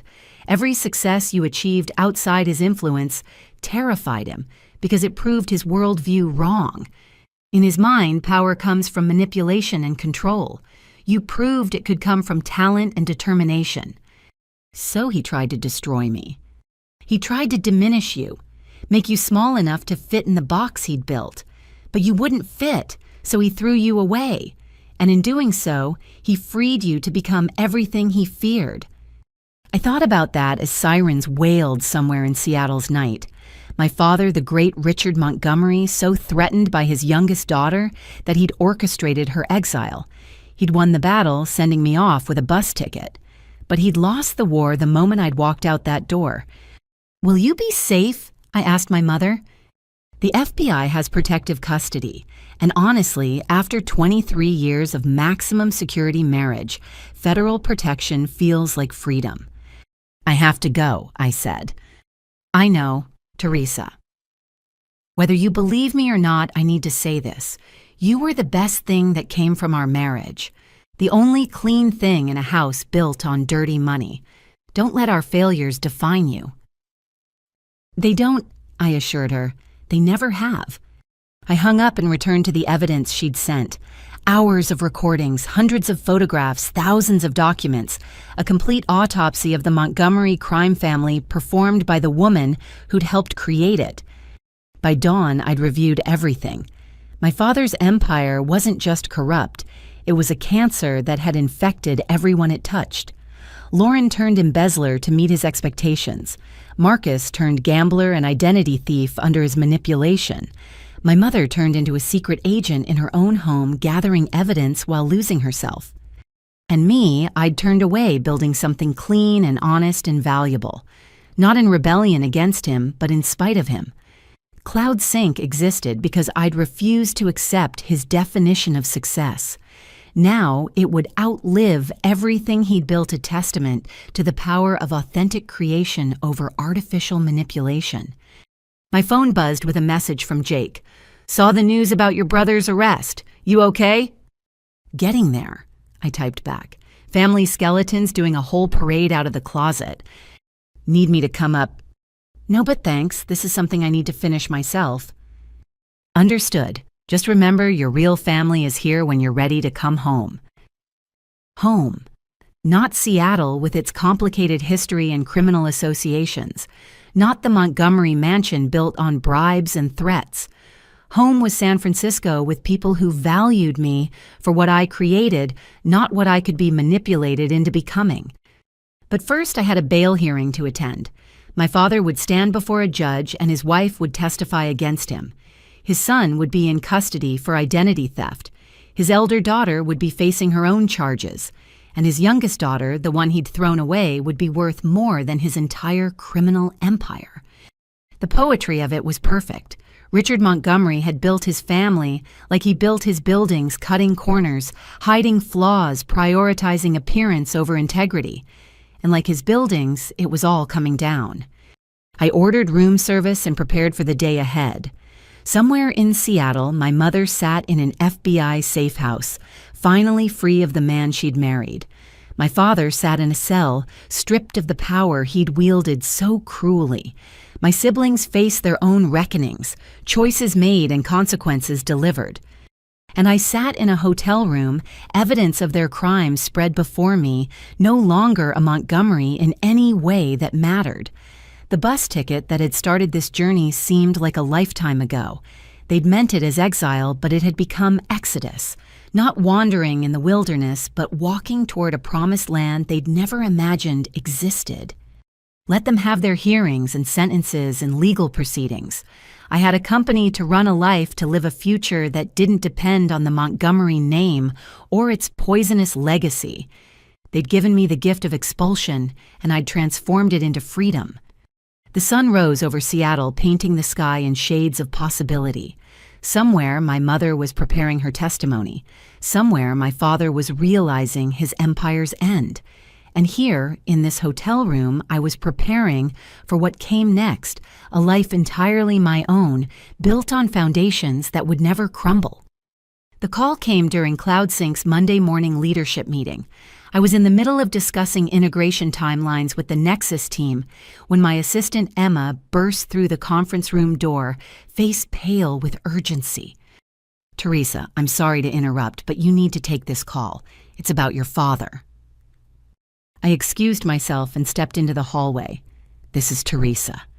"Miss Montgomery, this is Bradley Hutchinson from Apex Venture Partners. I'm calling as a courtesy to inform you that we've been approached by Richard Montgomery regarding CloudSync's ownership structure." My blood chilled. "My father has no connection to CloudSync." "He claims otherwise," Bradley said carefully. "He's provided documentation suggesting you developed the initial CloudSync concept while living under his roof, using resources he provided. He's asserting parental intellectual property rights." "That's absurd," I said. "I developed CloudSync at MIT then in a garage in Palo Alto. My father has never contributed a penny or a line of code." "I'm sure that's true," Bradley replied. "But he's being very persuasive with certain board members. He's scheduling meetings, making promises. I thought you should know." After thanking him, I immediately called Amy Chen. "My father is trying to claim ownership of CloudSync," I said, without preamble. "From jail?" Amy sounded incredulous. "He's out on bail as of this morning. $2 million posted by some business associates who still believe in him, and now he's making moves." "What's his angle?" I thought about it and the pieces clicked. He's discovered I'm wealthy and he's desperate. His assets are frozen, his company is destroyed, his legal bills are mounting. He needs money and CloudSync is worth $600 million in the Nexus deal. "Can he actually challenge your ownership?" "Not legally, but he can create enough doubt to spook investors, delay the Nexus acquisition, maybe force a settlement just to make him go away." "I'll file for an immediate restraining order," Amy said. "But Teresa, you need to understand something. Desperate men do desperate things, and your father is facing 20 years in prison. She was right. The Richard Montgomery I'd grown up with was calculating but controlled. The one facing federal charges was a cornered animal willing to destroy anything in his path. I returned to the conference room and apologized for the interruption, but 20 minutes later, Emma was back this time with my personal phone. "It's Patricia Chen," she whispered. "She says it's urgent." Patricia's voice was tense when I answered. "Teresa, we have a problem. 3 board members just called an emergency meeting. They're citing concerns about leadership stability and undisclosed family conflicts." "Which 3?" I asked, though I suspected I knew.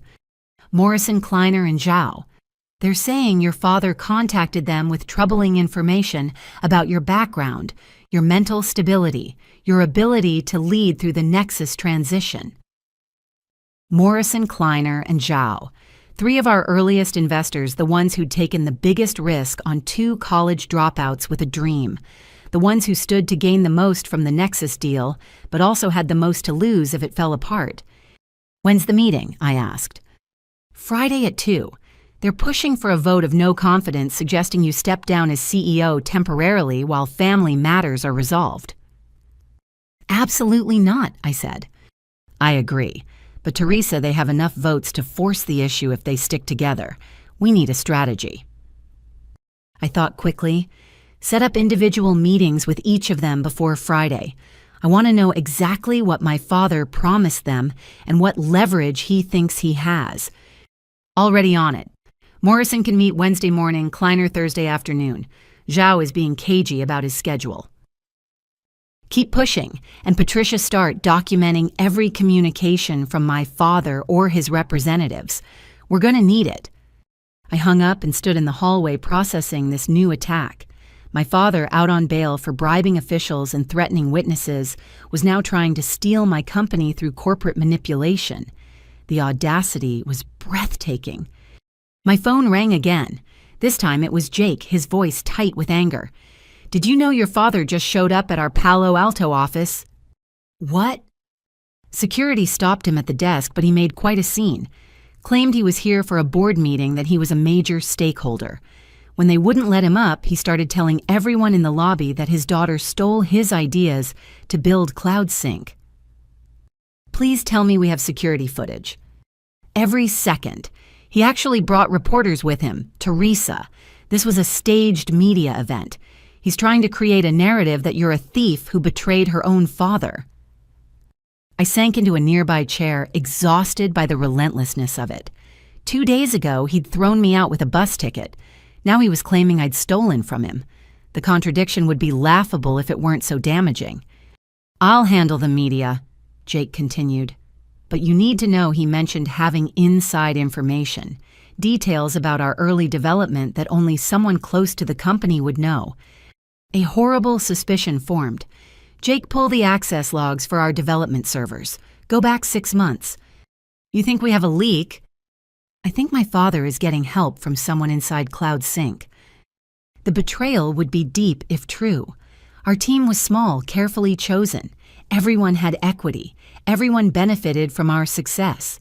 Who would risk that to help a desperate criminal? I made it through the rest of the day on autopilot, smiling through meetings, while my mind raced through possibilities. That evening, I met with Amy Chen at her office, spreading out the documentation of my father's crimes alongside CloudSync's incorporation papers. "He has no legal claim," Amy confirmed. "CloudSync was founded 2 years after you left home, incorporated in Delaware with clear ownership structure. You and Jake are co-founders. The board was properly elected. Everything is clean. Then why are board members taking his calls?" Amy pulled up something on her laptop. "Because your father is offering them something more valuable than legal standing. He's offering doubt. Look at this." She showed me an email from Morrison to Kleiner, forwarded by someone sympathetic to me.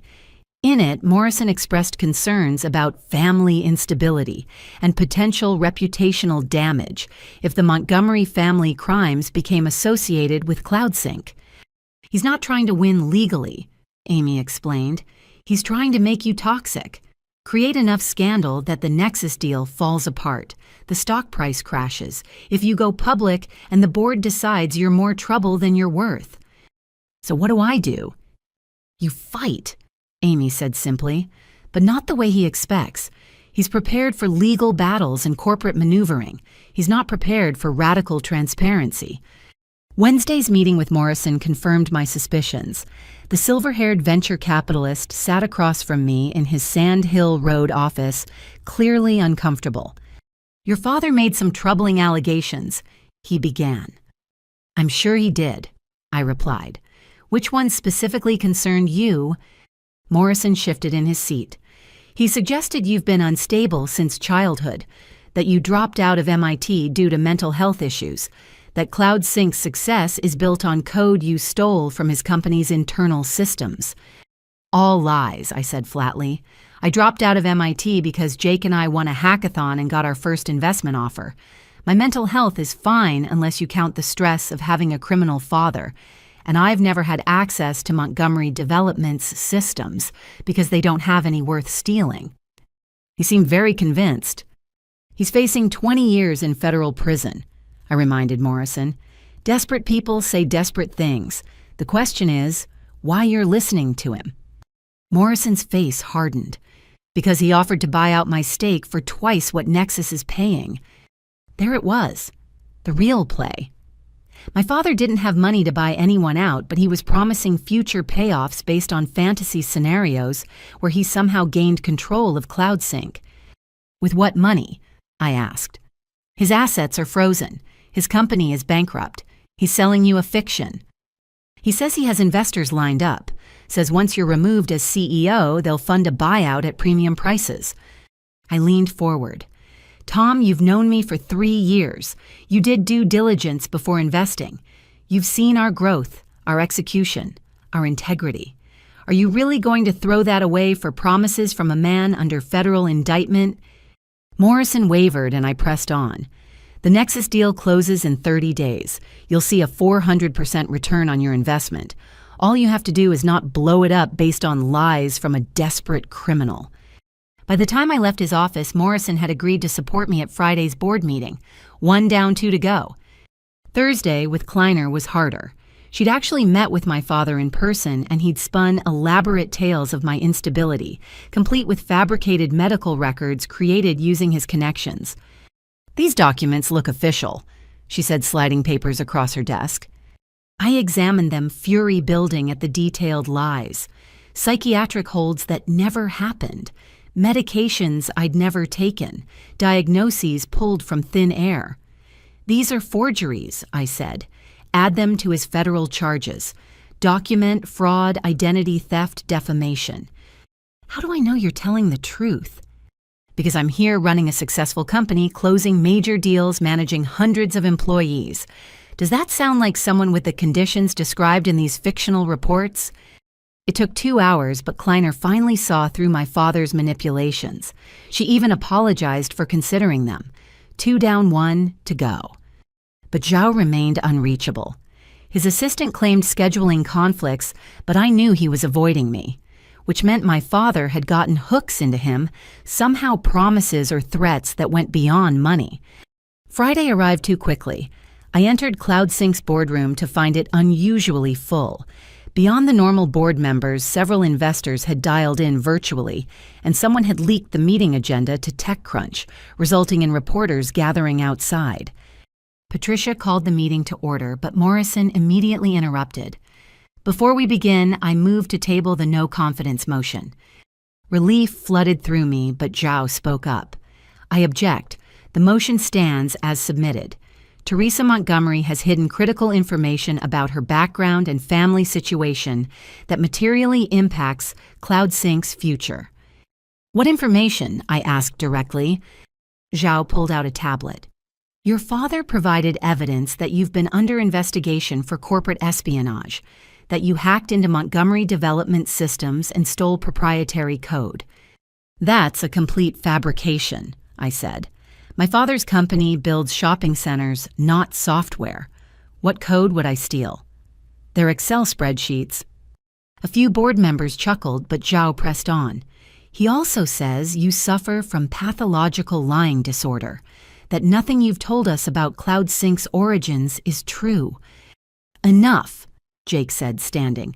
I was there for every line of code, every pivot, every breakthrough. Richard Montgomery is a desperate criminal trying to steal what his daughter built.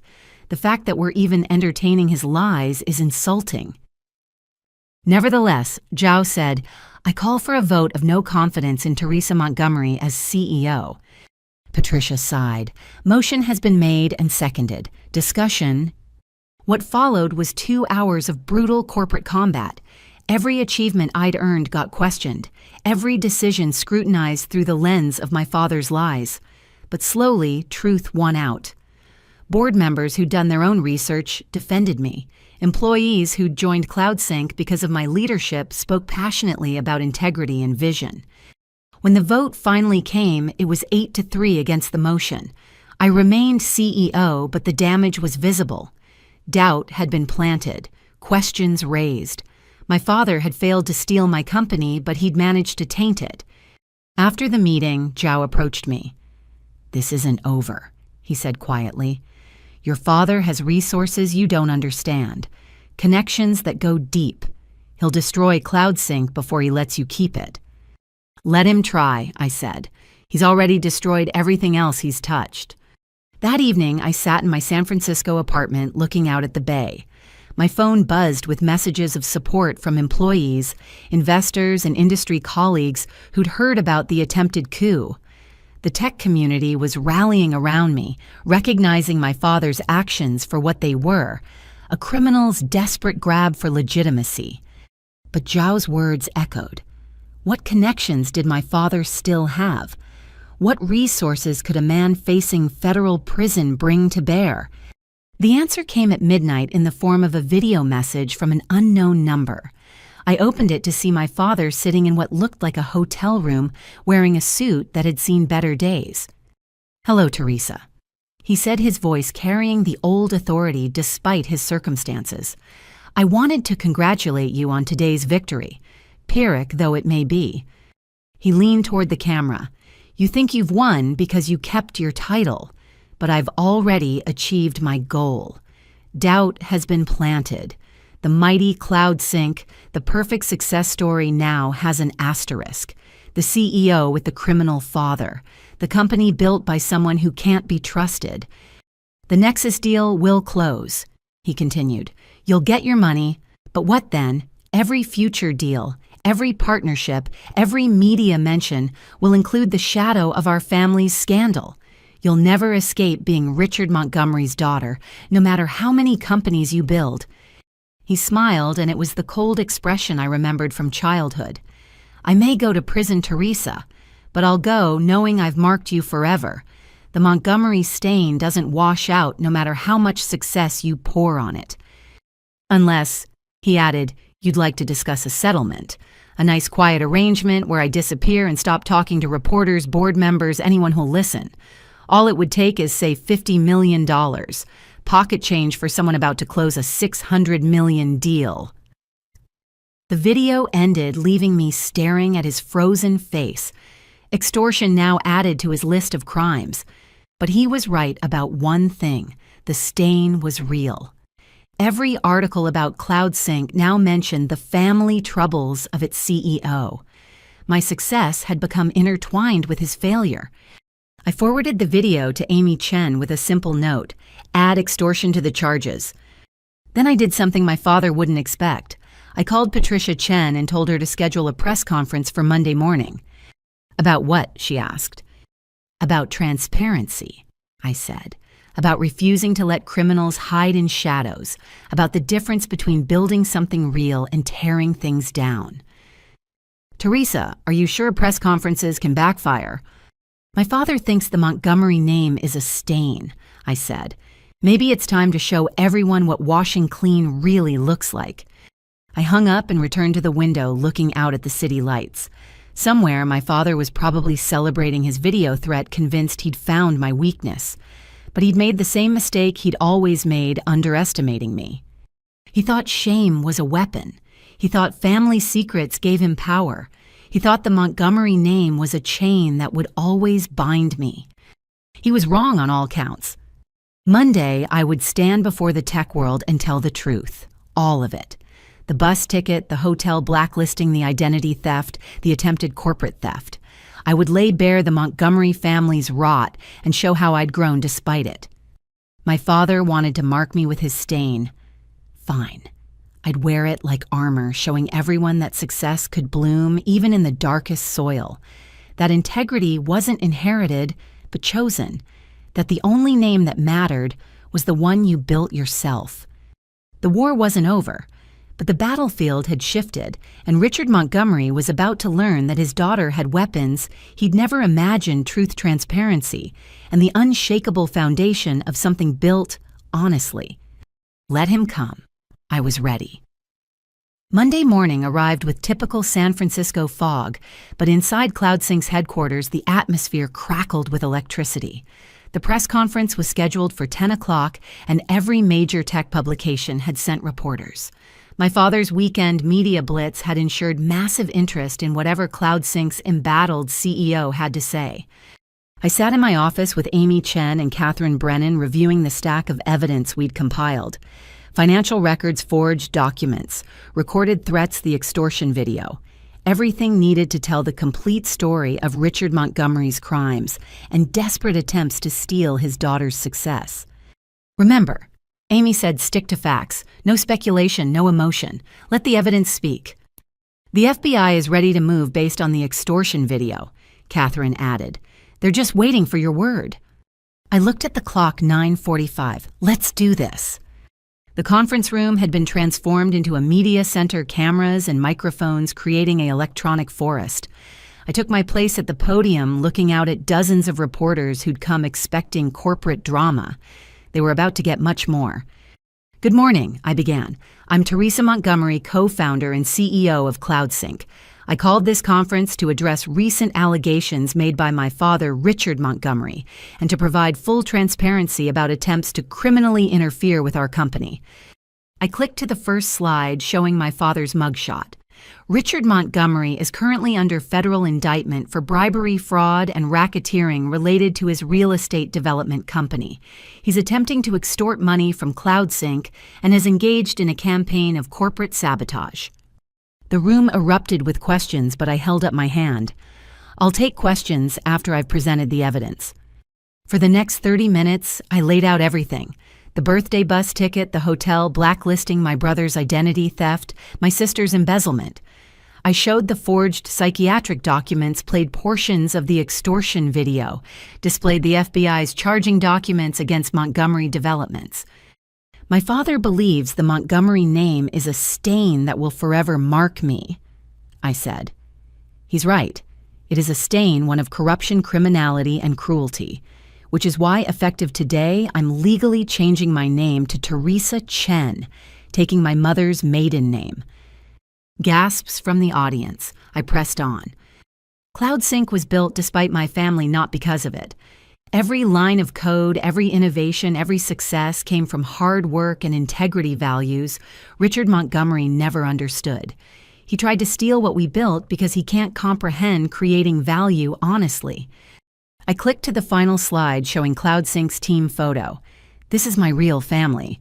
The people who judge me by my contributions, not my bloodline, who celebrate success without demanding ownership, who build rather than destroy. To our investors, partners, and customers, CloudSync remains strong. The Nexus acquisition proceeds on schedule.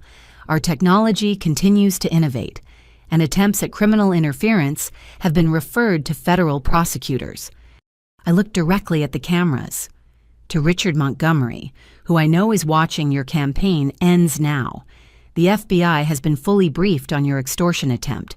Your remaining allies have been notified of your actual financial status, which is bankrupt, and your daughter, the one you threw away, stands here successful despite your every effort. Questions. The room exploded. I fielded queries about family dynamics, corporate governance, the Nexus deal, my name change.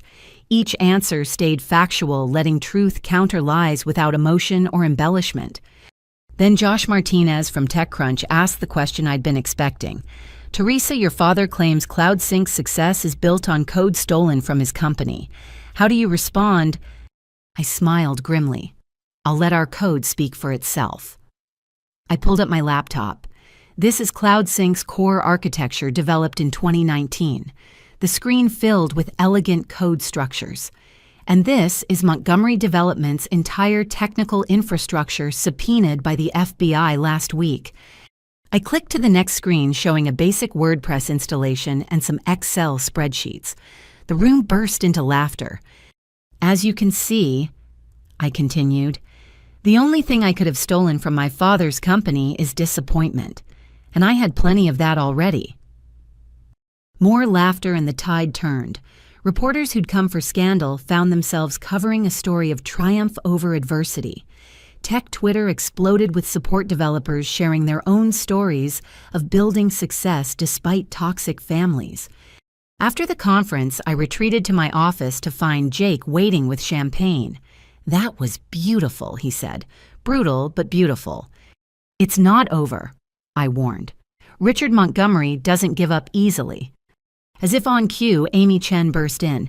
The FBI just arrested your father again. Apparently he was on his way to the airport with a fake passport. Let me guess, I said. He was fleeing to a non-extradition country. Vietnam, actually, which does have an extradition treaty with the U.S. Your father's not as smart as he thinks. My phone buzzed with a message from my mother. Saw the press conference. Proud of you for speaking truth. Your father's in custody. His bail was revoked. It's really over. But it wasn't quite over. Wednesday brought news that 3 board members, Morrison Kleiner and surprisingly Zhao, had submitted a joint statement supporting my leadership and condemning attempts at criminal interference. Zhao even called personally to apologize. Your father approached me through my uncle in Hong Kong, he explained. Threatened to expose some family financial irregularities if I didn't cooperate. But after your press conference, I realized I was enabling the same kind of corruption I came to America to escape. We all have family complications, I said. The question is whether we let them define us. Indeed, you've shown me a different way. Thank you. Thursday's surprise was more pleasant. Bitestream Industries, the competitor my father had been negotiating with, publicly announced they were blacklisting him and anyone associated with his schemes. Their CEO, Maria Gonzalez, called me personally. I wanted you to know we had no idea about his criminal status when he approached us, she said. We thought he was a legitimate investor. Your transparency helped us avoid a costly mistake. We're all in this industry together, I replied. Rising tides lift all boats. Speaking of which, Maria said, once your Nexus deal closes, we should talk. Bitestream could use CloudSync's infrastructure for our Latin American expansion. Strictly above board, of course. By Friday, the narrative had completely shifted. Tech publications ran profiles on Teresa Chen, the CEO who refused to be silenced. The focus moved from family scandal to corporate integrity, from criminal father to successful daughter. But the sweetest victory came in an unexpected form. Catherine Brennan called with news from the federal prosecutor. Your father's lawyer wants to make a deal. He'll plead guilty to all charges, including the new extortion count, in exchange for 15 years instead of 20. Why the change of heart? Apparently, your press conference destroyed his remaining support network. His investors discovered he'd lied about hidden assets. His fellow defendants are distancing themselves. Even his lawyer wants to wrap this up quickly. What do you recommend? Take the deal, Catherine advised. 15 years is still substantial, and it saves you from testifying at trial. More importantly, it includes a no-contact order. He can't communicate with you directly or indirectly ever again. Do it, I said without hesitation. That evening, CloudSync's leadership team gathered for our weekly dinner, a tradition we'd maintained since the garage days. The Nexus deal was on track, our technology was advancing, and attempts at criminal sabotage had failed spectacularly. You know what the best part is, Jake mused over dessert. Your father thought he was attacking your weakness, but he revealed your strength. Every lie he told just highlighted the truth of what you've built. Emma, my assistant who'd become integral to operations, raised her glass. To Teresa Chen, who showed us all that family isn't about blood. It's about the people who stand with you when someone tries to tear you down. We toasted, and I felt the warmth of genuine connection. This was family. Not perfect, not without disagreements, but built on mutual respect and shared purpose. No one here would hand me a bus ticket for my birthday or steal my identity or try to destroy what I'd created. My phone lit up with one final message of the day. Lauren, writing from the halfway house where she was serving her sentence, watched your press conference from the common room. The other residents applauded when you changed your name. I'm thinking of doing the same when I get out. Montgomery is a heavy name to carry. Thank you for showing me it's possible to put it down. I typed back, the name never mattered, only who you choose to become. As the dinner wound down and my chosen family dispersed into the San Francisco night, I reflected on the week's events. My father had tried to weaponize shame, but I'd transformed it into strength. He'd attempted theft through corporate manipulation, but I'd countered with radical honesty. The war was over. Richard Montgomery would spend the next 15 years in federal prison, his empire dust, his reputation destroyed. His children had scattered Marcus to his own cell, Lauren to her redemption journey, and me to a future he'd never imagined possible. But perhaps the greatest victory was simpler. For 25 years, I'd carried the weight of being Richard Montgomery's daughter. The disappointment, the failure, the one who didn't measure up. That weight had shaped me, driven me, pushed me to prove my worth. Now I was just Teresa Chen, co-founder, CEO, builder of something valuable and honest. The bus ticket that started this journey sat framed on my office wall, no longer a symbol of rejection, but of liberation. They'd meant to exile me, but they'd set me free. And in that freedom, I'd found everything they'd tried to deny me: success, respect, family, and most importantly, the unshakable knowledge that I was enough exactly as I was. The counterstrike was complete, not through violence or vengeance, but through the simple, devastating power of truth. Richard Montgomery had tried to steal my company, but I'd stolen something far more valuable: the power he'd held over me my entire life. Let him sit in his cell replaying his schemes and failures. I had a company to run, a life to live, and a future that belonged entirely to me. Friday morning dawned with the kind of clarity that only comes after storms. I stood in the green room of the Fairmont Olympic Hotel, the very place where my father had planned his press conference to destroy me. Now it would serve as the stage for his complete undoing. The FBI had coordinated with my team, agreeing that a public arrest would serve justice better than a quiet surrender. Richard Montgomery had spent decades cultivating his image as Seattle's premier developer. That image deserved an equally public destruction. Nervous? Amy Chen asked, adjusting her briefcase full of evidence. No, I said honestly. This feels like closing a circle. The ballroom was packed beyond capacity. Every major news outlet had sent cruise tech journalists mingled with crime reporters, and Seattle's business elite filled the front rows. They'd come expecting Richard Montgomery to reveal damaging information about his daughter. They were about to witness something far different. At precisely 10 o'clock, my father entered through the main doors, flanked by his remaining lawyers. He wore his best suit, the one reserved for groundbreaking ceremonies and charity galas. His walk retained its old arrogance, that Montgomery stride that announced ownership of any room he entered. He took the podium with practiced ease, beginning his prepared remarks about family betrayal and corporate theft, but he'd barely spoken 3 sentences when I walked in from the side entrance, accompanied by my full board of directors and legal team. The look on his face was worth every sleepless night, every moment of doubt, every tear shed in secret. Pure shock followed by rage, then something I'd never seen before: fear. "Good morning," I said, my voice carrying clearly through the ballroom's sound system. "I apologize for interrupting, but there are some facts that need correcting." Richard tried to speak over me, but his microphone had mysteriously stopped working. Technical difficulties the AV team would later claim with straight faces. Richard Montgomery stands before you claiming victimhood. I continued taking the stage beside him. Let me show you who the real victims are. The screens around the ballroom lit up with evidence.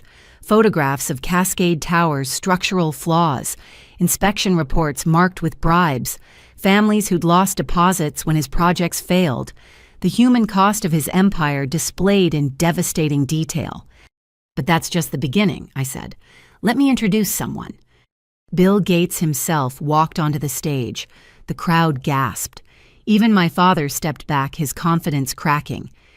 I've been following this situation closely, Bill said, his calm voice filling the stunned silence. When someone attempts to destroy innovation through criminal means, it threatens our entire industry. I'm here to announce Microsoft's full support for CloudSync and its leadership, as well as our partnership in ensuring corporate criminals face justice.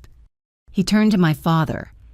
Mr. Montgomery, you've confused power with value intimidation, with influence. Your daughter built something remarkable despite your efforts to diminish her. That's the American success story, not whatever fiction you're peddling. My father's face had gone pale, but the finale was yet to come. As Bill spoke, FBI agents had quietly entered through various doors, positioning themselves strategically.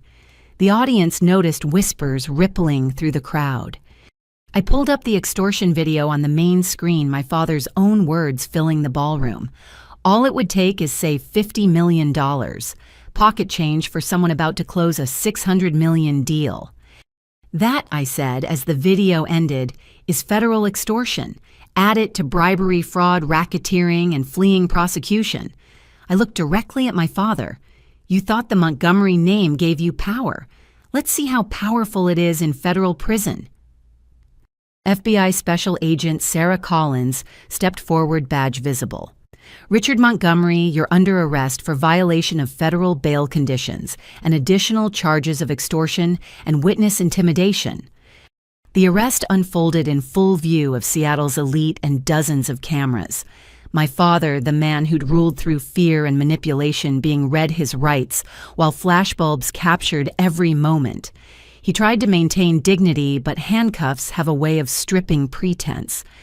As agents led him past me, he hissed, "You've destroyed everything." "No," I said loud enough for the microphones to catch. "I've revealed everything. There's a difference." The crowd erupted as he was escorted out. Reporters scrambled for positions, shouting questions. But I wasn't done. Marcus had been brought from his holding cell to witness his father's arrest, part of a deal he'd made to testify. Seeing him in prison, gray, shackled, and diminished, should have brought satisfaction. Instead, I felt only sadness for the brother who'd chosen greed over family. "There's more," I announced, regaining the room's attention. CloudSync believes in radical transparency, so let me share what Richard Montgomery tried to hide. I revealed everything: Lauren's embezzlement and cooperation with authorities, Marcus's identity theft and gambling addiction, the whole rotten structure of Montgomery family crimes laid bare for public consumption. But I also talked about redemption, about Lauren's efforts to make amends, about my mother's courage in gathering evidence. The Montgomery name became synonymous with corruption, I said, which is why, legally and permanently, I'm now Teresa Chen. I chose to carry forward the name of someone who valued integrity over wealth, truth over power. The press conference continued for another hour, with Bill Gates announcing Microsoft's expanded partnership with CloudSync, including a commitment to fund programs for entrepreneurs from difficult family backgrounds. Other tech leaders joined virtually, creating an impromptu summit on corporate ethics and innovation. But the most powerful moment came when my mother walked onto the stage. She'd been in FBI protection but had insisted on attending. Thin and worn from her ordeal, she still carried herself with quiet dignity. "I failed my daughter for 23 years, she said simply. "I stayed silent while crimes were committed, while children were hurt, while a toxic man built an empire on lies. My silence was complicity. But Teresa broke that silence. She refused to inherit our corruption. For that, she has my eternal gratitude and respect. She turned to me. "I know I haven't earned the right to call you daughter, but I hope someday you might let me earn the right to be called your friend." I hugged her then in front of everyone, not as Margaret Montgomery, wife of a criminal, but as Margaret Chen, a woman finding her way back to herself. The aftermath was swift and complete. By afternoon, Montgomery Development's remaining assets were seized. The Cascade Towers project was condemned, saving future residents from my father's dangerous construction. His name was removed from buildings, his charitable donations returned, his legacy erased, except as a cautionary tale. Marcus was transferred to federal prison to serve his sentence for identity theft, but he'd negotiated a spot in a minimum security facility with strong rehabilitation programs. Perhaps he'd find a better path, though I wouldn't hold my breath. Lauren, watching from her halfway house, sent a message. "Saw everything. You gave us all permission to stop being Montgomerys. Starting fresh isn't just possible, it's necessary. Thank you for showing the way." That evening, I sat in CloudSync's offices as my team fielded calls from investors, partners, and media outlets worldwide. The story had gone global.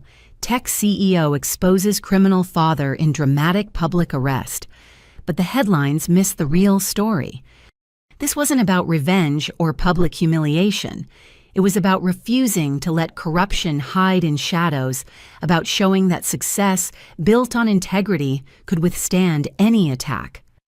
My father had thought shame was my weakness, but I'd transformed it into strength through simple honesty.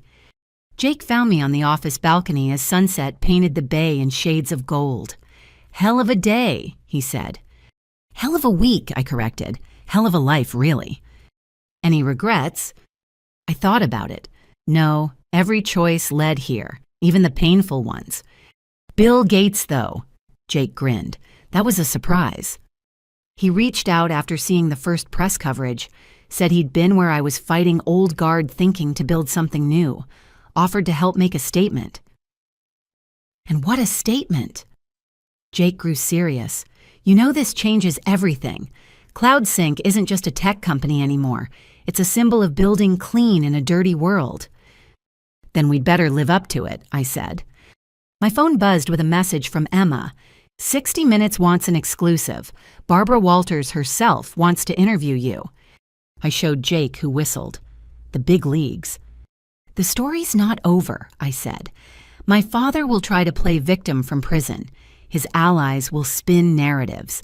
There'll be those who say I should have handled it, privately protected the family name." "Let them," Jake said. "You've shown that sometimes the best protection is complete exposure. Sunlight really is the best disinfectant." As night fell over San Francisco, I thought about the journey from that birthday morning to this moment. A bus ticket meant to exile me had become a ticket to freedom. A family's attempt to diminish me had revealed their own diminishment. A father's crimes had birthed a daughter's triumph.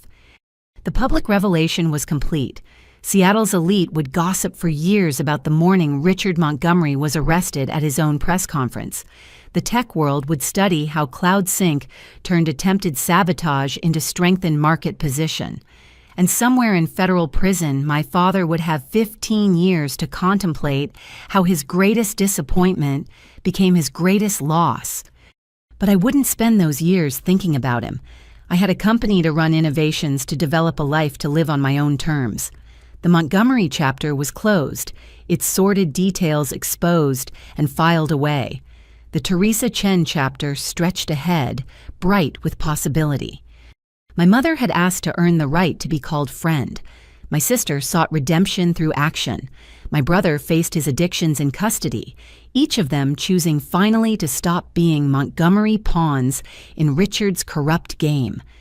And me, I stood on a balcony in the city I'd chosen, surrounded by the family I'd built, leading the company I'd created. No longer defined by the accident of birth into a toxic dynasty, but by the deliberate choices that led away from it.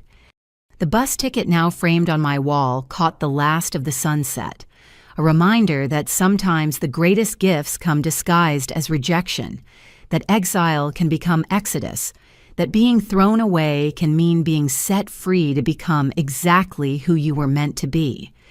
Tomorrow would bring new challenges, the Nexus deal to close technology to develop a business to grow. But tonight, I simply stood witness to the complete collapse of Richard Montgomery's house of cards, brought down not by competitors or regulators, but by the daughter he'd never bothered to truly know. His loss, my freedom, and in the end, the only inheritance that mattered, the knowledge that integrity beats intimidation, that truth conquers lies, and that building something real would always outlast destroying something false. The call came at 3 a.m, jarring me from the first peaceful sleep I'd had in weeks. Swedish Medical Center's number on my phone made my blood run cold before I even answered. Miss Chen. The doctor's voice was professionally calm. I'm Dr. Patricia Williams. Your mother, Margaret Chen, was brought in an hour ago. Intentional overdose. She's in critical condition. The drive to Seattle happened in a blur. Jake insisted on taking the wheel while I sat frozen in the passenger seat. The last week's victories suddenly felt hollow. I'd destroyed the Montgomery empire, exposed every secret, claimed my freedom. But at what cost? Swedish Medical Center's ICU hummed with mechanical life support. My mother lay unconscious, looking smaller than I'd ever seen her. Monitors tracked her failing vital signs, while IV drips fought to pull her back from the edge she'd stepped over. Dr. Williams met me in the hallway. She took approximately 40 Ambien with alcohol. The combination severely depressed her respiratory system. We've pumped her stomach and started dialysis, but the next 24 hours are critical. Her chances 50-50, Dr. Williams said gently. The delay in finding her complicated things, but she's fighting. That's something. A nurse handed me a sealed envelope. She left this on her nightstand. Police said to give it to you. I opened it with trembling hands. My mother's precise handwriting filled the page. Teresa, my brave daughter. I watched your press conference, saw you stand tall while they arrested Richard. You did what I never could, spoke truth to power. But watching his arrest, seeing Marcus in shackles, knowing Lauren sits in halfway house, I finally understood the weight of my complicity. I created the monsters who hurt you by staying silent, by enabling, by choosing comfort over courage. This is not your fault. This is my penance for 23 years of cowardice. I love you. I'm sorry. Mom. The paper crumpled in my fist. Guilt crashed over me in waves. I'd been so focused on justice, on exposure, on winning, that I'd never considered the collateral damage. My mother, already fragile, watching her life's choices play out on national television. The weight of that responsibility nearly drove me to my knees. Jake guided me to a chair. This isn't on you, he said firmly. She made her choices both then and now. I publicly destroyed her entire world, I said. Her husband, her son, her family. What did I expect would happen? You exposed crimes that needed exposing. She chose to gather that evidence. She chose to stay silent for decades, and she chose to take those pills. You don't own any of those choices. But logic felt thin against the reality of my mother dying in a sterile room because the weight of truth had crushed her. I'd wielded honesty like a weapon, never considering who might get caught in the blast radius. My phone buzzed incessantly. News of Margaret Montgomery's suicide attempt had already leaked. Reporters who'd celebrated my transparency now smelled blood in the water. The narrative was shifting. Tech CEO's vendetta drives mother to suicide. Amy Chen arrived within hours, having driven through the night. We need to control this story before it spirals, she said. My mother is dying, I snapped. I don't care about the story. You should, Amy said bluntly, because Richard's lawyers are already spinning this. They're filing for emergency sentence reduction, claiming emotional distress and family destruction. They're painting you as vindictive rather than victorious. The machinery of legal and public relations battles ground on, even as my mother fought for each breath. I spent the next 3 days in that hospital watching her chest rise and fall, willing her to wake up. Jake coordinated CloudSync remotely. Amy handled the legal firefights. I just sat and confronted the cost of my crusade. On the third night, something shifted. My mother's eyes fluttered, then opened. She looked at me with a clarity that had been missing for years. "Teresa." Her voice was a whisper. "I'm here," I said, gripping her hand. "I'm sorry," she breathed. "Weak, so weak." "Don't," I said. "Just focus on getting better." She studied my face. "You blame yourself." "I destroyed everything you knew. I should have considered." "No." Her grip tightened with surprising strength. "You showed me who I really was. 23 years of enabling crime, of choosing silence. The guilt was mine to carry, not yours to prevent. But the public humiliation, the arrests, were consequences," she finished. "Long overdue. I took those pills because I couldn't face myself, not because of what you did. Don't you dare carry my cowardice as your burden." She drifted back into sleep, but her words had loosened something in my chest. Over the following days, as she slowly improved, we talked in ways we never had. Not as Montgomery mother and daughter, but as two women navigating the wreckage of toxic choices. "I need to tell you something," she said one afternoon, "about why I stayed so long. I waited, sensing this was important. When I was 22, before I met your father, I had an affair with my professor, got pregnant, got an abortion. In those days, in my family's circle, that was social death." She stared at the ceiling. "Richard found out somehow, held it over me our entire marriage, said he'd tell my parents, ruin me completely if I ever defied him." "Mom, I'm not making excuses," she continued. "I chose security over integrity every single day. Watched him commit crimes, watched him destroy people, watched him poison our children. All because I was terrified of judgment from people who are probably dead now anyway." "That's not a small thing," I said. "Social exile, family shame is nothing compared to what I allowed," she said firmly. "You faced actual exile, real shame, complete rejection, and you built something beautiful anyway. That's the difference between us. You transformed poison into medicine. I just kept drinking it." Her recovery progressed slowly. The overdose had damaged her liver and kidneys, requiring ongoing treatment. But something in her had shifted. The woman who emerged from that hospital bed was different from the silent figure who'd handed me birthday breakfast. During her recovery, other storms hit. Marcus from federal prison gave an interview to a documentary crew. He painted himself as a victim of family pressure, claiming I'd abandoned him to our father's influence.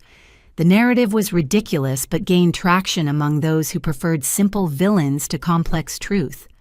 Lauren handled it better, releasing her own statement, taking full responsibility for her crimes, while crediting me with showing her a path to redemption. "My sister didn't destroy our family," she wrote. "She revealed what was already broken. I'm grateful for the chance to rebuild honestly."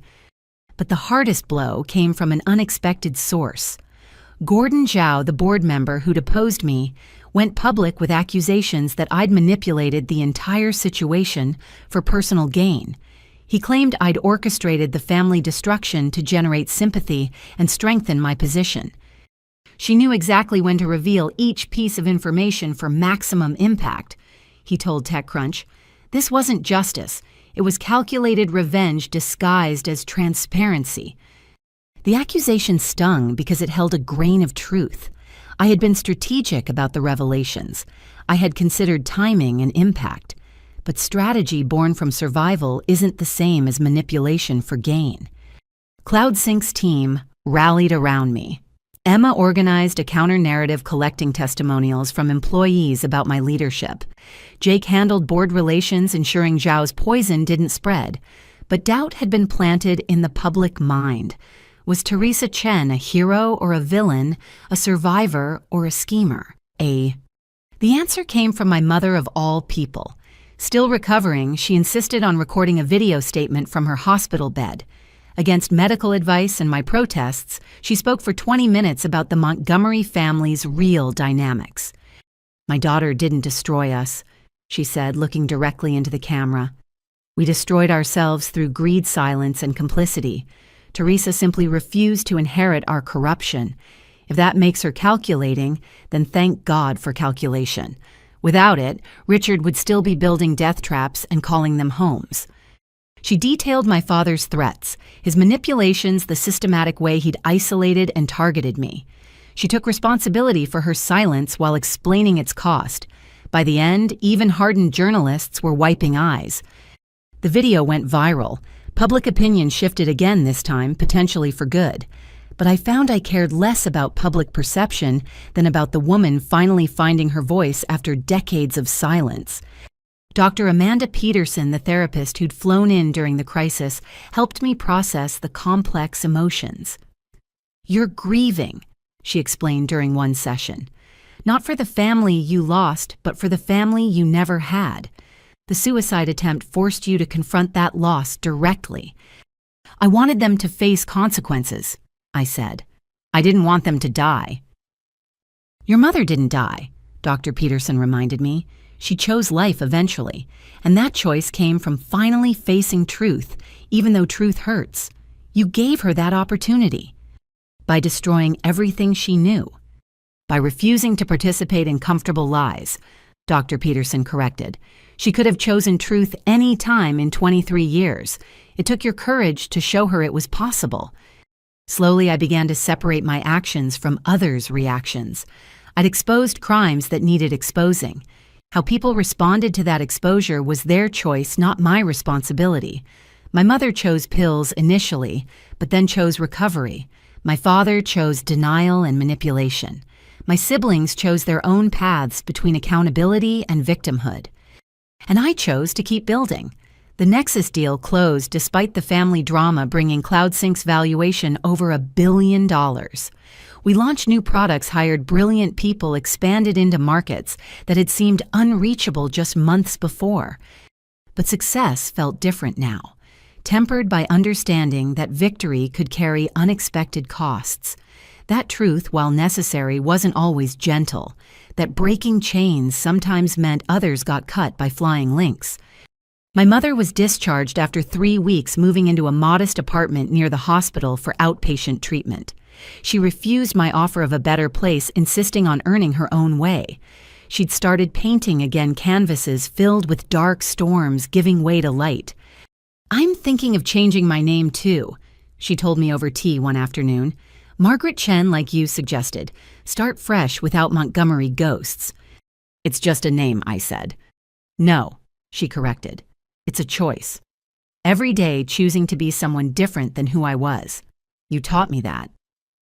As I drove back to San Francisco, I thought about families and choices, about destruction and creation, about the price of truth in a world built on lies. The aftermath storm had tested every victory, forced me to confront uncomfortable questions about responsibility and collateral damage.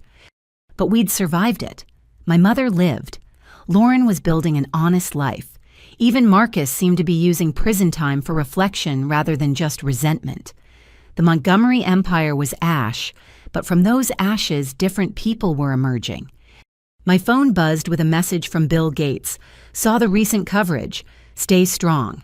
The hardest part of success is managing its shadows, but shadows prove the light is real." He was right. Every shadow cast by the aftermath only proved that we'd stepped into sunlight. That truth, however painful, beat comfortable darkness. That building something real was worth whatever storms followed. The road ahead stretched clear. CloudSync growing, technology advancing, lives rebuilt on honest foundations. And somewhere in Seattle, my mother painted her way back to herself, one brushstroke at a time. The storm had passed.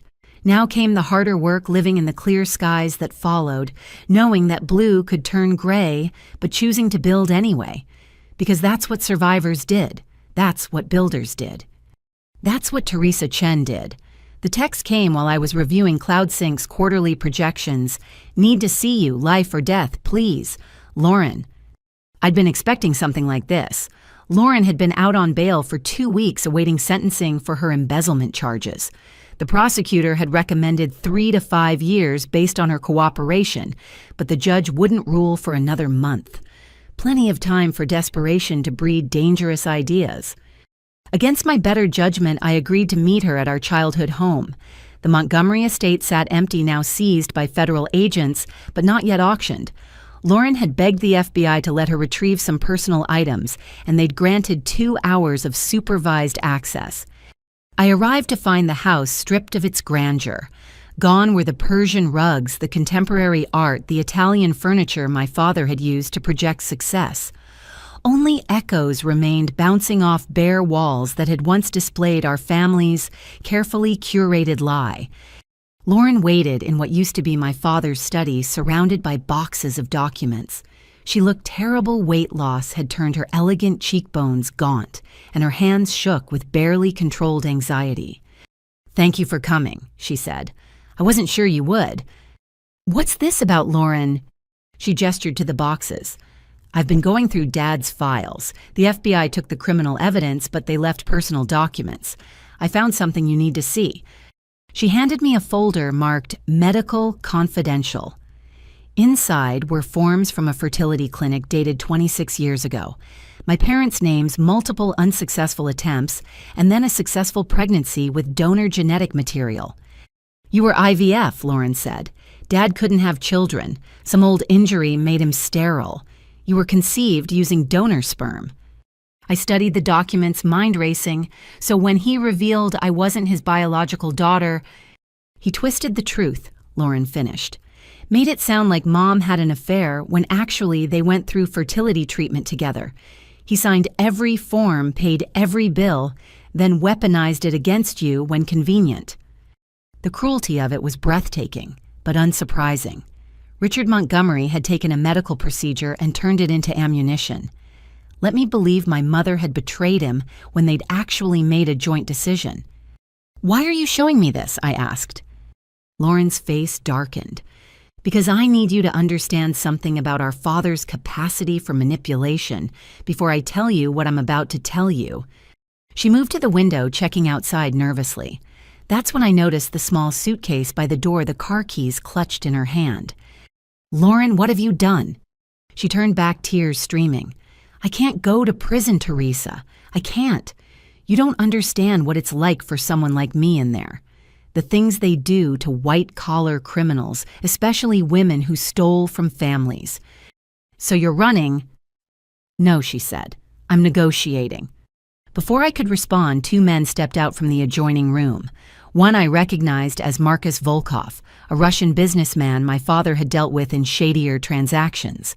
The other was younger, muscled with the flat eyes of professional security. "Miss Teresa," Volkov said smoothly. "So good to finally meet the famous daughter. Your father spoke of you often."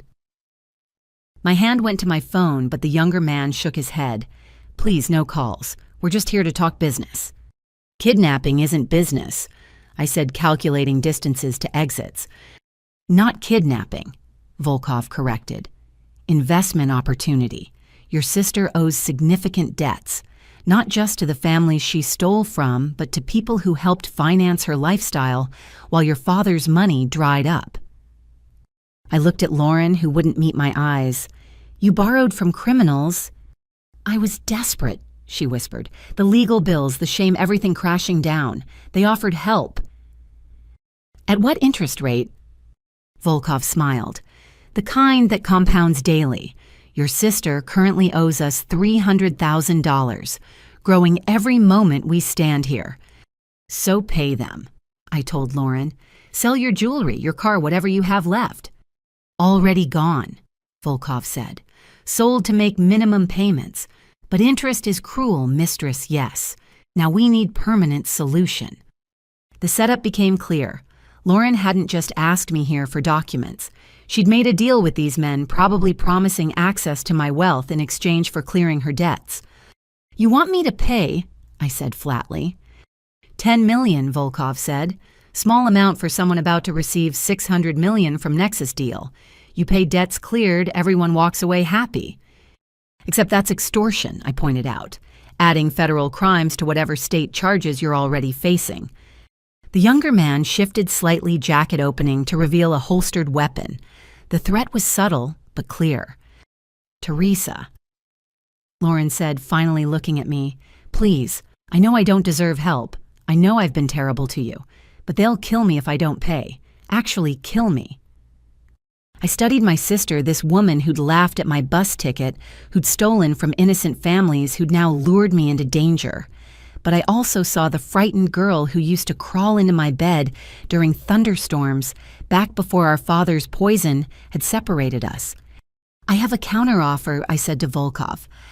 He raised an eyebrow. I'm listening. I've already called the FBI. They're monitoring this conversation through my phone. Agents are positioned outside. So here's your choice: leave now and disappear, or stay and add federal kidnapping charges to whatever else you're facing. Volkov's smile faltered. You're bluffing. I pulled out my phone, showing the active recording app and emergency services already dialed. I grew up with Richard Montgomery. You think I'd walk into an empty house with desperate criminals without protection? The standoff stretched taut. Then sirens became audible in the distance, growing louder. Volkov cursed in Russian. This isn't over, he said to Lauren. Debts don't disappear. They left quickly, professionally melting away before law enforcement arrived. Lauren collapsed into our father's old chair, sobbing. You recorded me, she said. You set me up. You tried to kidnap me for ransom, I countered. You lured me here to extort money. Did you really think I'd walk in unprepared? I wasn't going to let them hurt you, she insisted. I just thought if you saw the situation, understood the danger, you'd help. With $10 million, with anything, she cried. I'm drowning Teresa. Every choice leads to worse choices. I can't see a way out that doesn't end with me dead or in prison forever. FBI agents swept through the house, taking statements, collecting evidence. Lauren's bail would definitely be revoked now. Add attempted kidnapping to embezzlement, and she was looking at serious time. But as they prepared to arrest her, something made me speak up. Wait, I said to Agent Collins. Let me talk to her first. He gave me 5 minutes. I sat across from my sister in what used to be our family's center of power, now just an empty room with bad memories. You have 2 choices, I said. Get arrested now for attempted kidnapping, face additional charges, spend a decade or more in prison, or take a different path. What path? Lauren asked desperately. Turn state's evidence against Volkov. Wear a wire, help the FBI build their case. Yes, you'll still serve time for embezzlement, but cooperation might keep it to the minimum. More importantly, it's a chance to do something right. They'll kill me if I testify against them. They'll kill you anyway once they realize you can't pay. At least this way you're protected and working toward redemption instead of just running. Lauren looked around the empty room at the boxes of documents revealing our father's lies at the future, narrowing to a single choice. You'd help me, after what I just tried to do. I'd help you help yourself, I corrected. The same way you helped me by showing those IVF documents. Not because we're family by blood, but because everyone deserves a chance to choose better. She made her choice. Over the next 3 hours, Lauren provided detailed information about Volkov's operations, the underground lending network that preyed on desperate, wealthy people, the connections to international crime syndicates. The FBI had been trying to penetrate this organization for years. Lauren's inside knowledge proved invaluable. By the time we left that empty house, Lauren was officially a federal witness. She'd wear a wire to her next meeting with Volkov's people, gather evidence of their crimes, while building her own case for leniency. Why, she asked as agents prepared to transport her to a safe house. I tried to rob you. I've been nothing but cruel. Because I spent my whole life trying to earn our family's love by being successful, I said. But real love isn't earned through achievement. It's chosen despite failure. You're my sister. Not the one I wanted or deserved, but the one I have. That means something. She hugged me then, fierce and desperate. I'll make this right, she whispered. Not for reduced sentence or deals. For you, for us, for the sisters we could have been. Watching her leave in federal custody, I felt the strangest mix of emotions. Anger at her betrayal, fear from the danger she'd put me in, but also hope. Lauren had hit rock bottom and found it was actually a trapdoor to even lower depths. but she'd also made a choice to climb rather than keep falling. That evening, I sat in my San Francisco apartment processing the day's revelations. The IVF documents changed everything and nothing. I wasn't Richard Montgomery's biological daughter, but I'd never really been his daughter in any way that mattered. The genetics just confirmed what we'd both always known: I was an outsider in the family he'd built. My phone rang. Amy Chen checking in after hearing about the incident. "Your sister tried to orchestrate your kidnapping and you helped her get witness protection," she said incredulously. "She's testifying against actual criminals now," I said. "That's more useful than just adding years to her sentence. You know she'll probably try to manipulate this situation too. It's who she is." "Maybe," I admitted, "but people can change. Look at my mother. Look at me. We're all just choosing who to be one decision at a time." "You're more forgiving than I would be," Amy said. "Not forgiving," I corrected, "just practical. Volkov's organization has hurt hundreds of families. If Lauren's testimony helps stop that, her betrayal serves a purpose." After we hung up, I looked at the IVF documents again. Somewhere there was a donor who'd contributed half my genetics, probably a medical student who needed extra money decades ago. He'd never know that his donation had created someone who'd build a billion-dollar company, expose a criminal empire, and try to save the very people who'd hurt her most. The irony was perfect. Richard Montgomery had raised me but never claimed me. Some stranger had fathered me but never knew me. In the end, I'd had to parent myself, choosing my own values and direction without genetic or emotional inheritance to guide the way. My phone buzzed with a text from Lauren. "First meeting with FBI handlers went well. They think I can get Volkov on tape discussing the murders he's ordered. Dangerous, but necessary. Thank you for believing I could be better. I won't waste this chance." I typed back, "Don't be better for me. Be better for yourself." As night fell over the bay, I reflected on redemption and its costs. Lauren faced years of undercover work followed by prison time, but she'd chosen that over running or deeper crime. My mother was painting her way through trauma. Marcus was reportedly teaching financial literacy to fellow inmates, warning them about the gambling addiction that had destroyed his life. The Montgomery family was dead, but from its ashes, individual people were rising. Flawed, damaged, struggling, but trying. That had to count for something. Tomorrow would bring new challenges. Volkov's organization would eventually realize Lauren had flipped. The danger to her and potentially to me was real. But tonight I chose to believe in the possibility of change, in the power of choosing better, even after choosing worse. The bus ticket on my wall caught the light reminder of where this journey began. They'd meant to exile me, but I'd found home. Now my sister was learning the same lesson. Sometimes you had to leave everything behind to find out who you really were. Let her wear her wire and face her dangers. Let her serve her time and pay her debts. But let her also discover what I'd learned, that redemption wasn't a destination, but a direction, and as long as you kept walking toward it, you weren't lost. The visiting room at King County Correctional Facility felt like a tomb made of concrete and fluorescent lights. I'd driven up from San Francisco specifically for this meeting, the one my father had demanded through his lawyers. After 6 months of silence, Richard Montgomery had something to say. He entered in orange jumpsuit and shackles, the uniform of his new reality. Prison had aged him decade in months. The silver fox mane was now gray and thinning.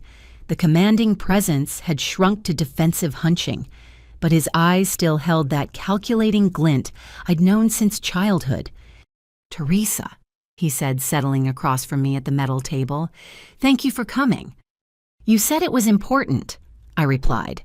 "You have 15 minutes. He laughed, bitter and short. 15 minutes to explain 25 years. How generous. Then his face shifted to something I'd never seen before. Vulnerability. But I suppose beggars can't be choosers. "What do you want, Richard?" The use of his first name made him flinch. "I want you to know the truth. The real truth, not the version you've constructed." "More lies." "No," he said firmly. "I'm done with those. They've cost me everything. My empire, my freedom, my family. Lies are expensive, and I'm finally bankrupt." He leaned forward, chains clanking. "You were IVF. I know Lauren showed you the documents." "She did, so you need to understand why that mattered so much to me." He rubbed his face with cuffed hands. "I couldn't have children. Car accident in college damaged things permanently.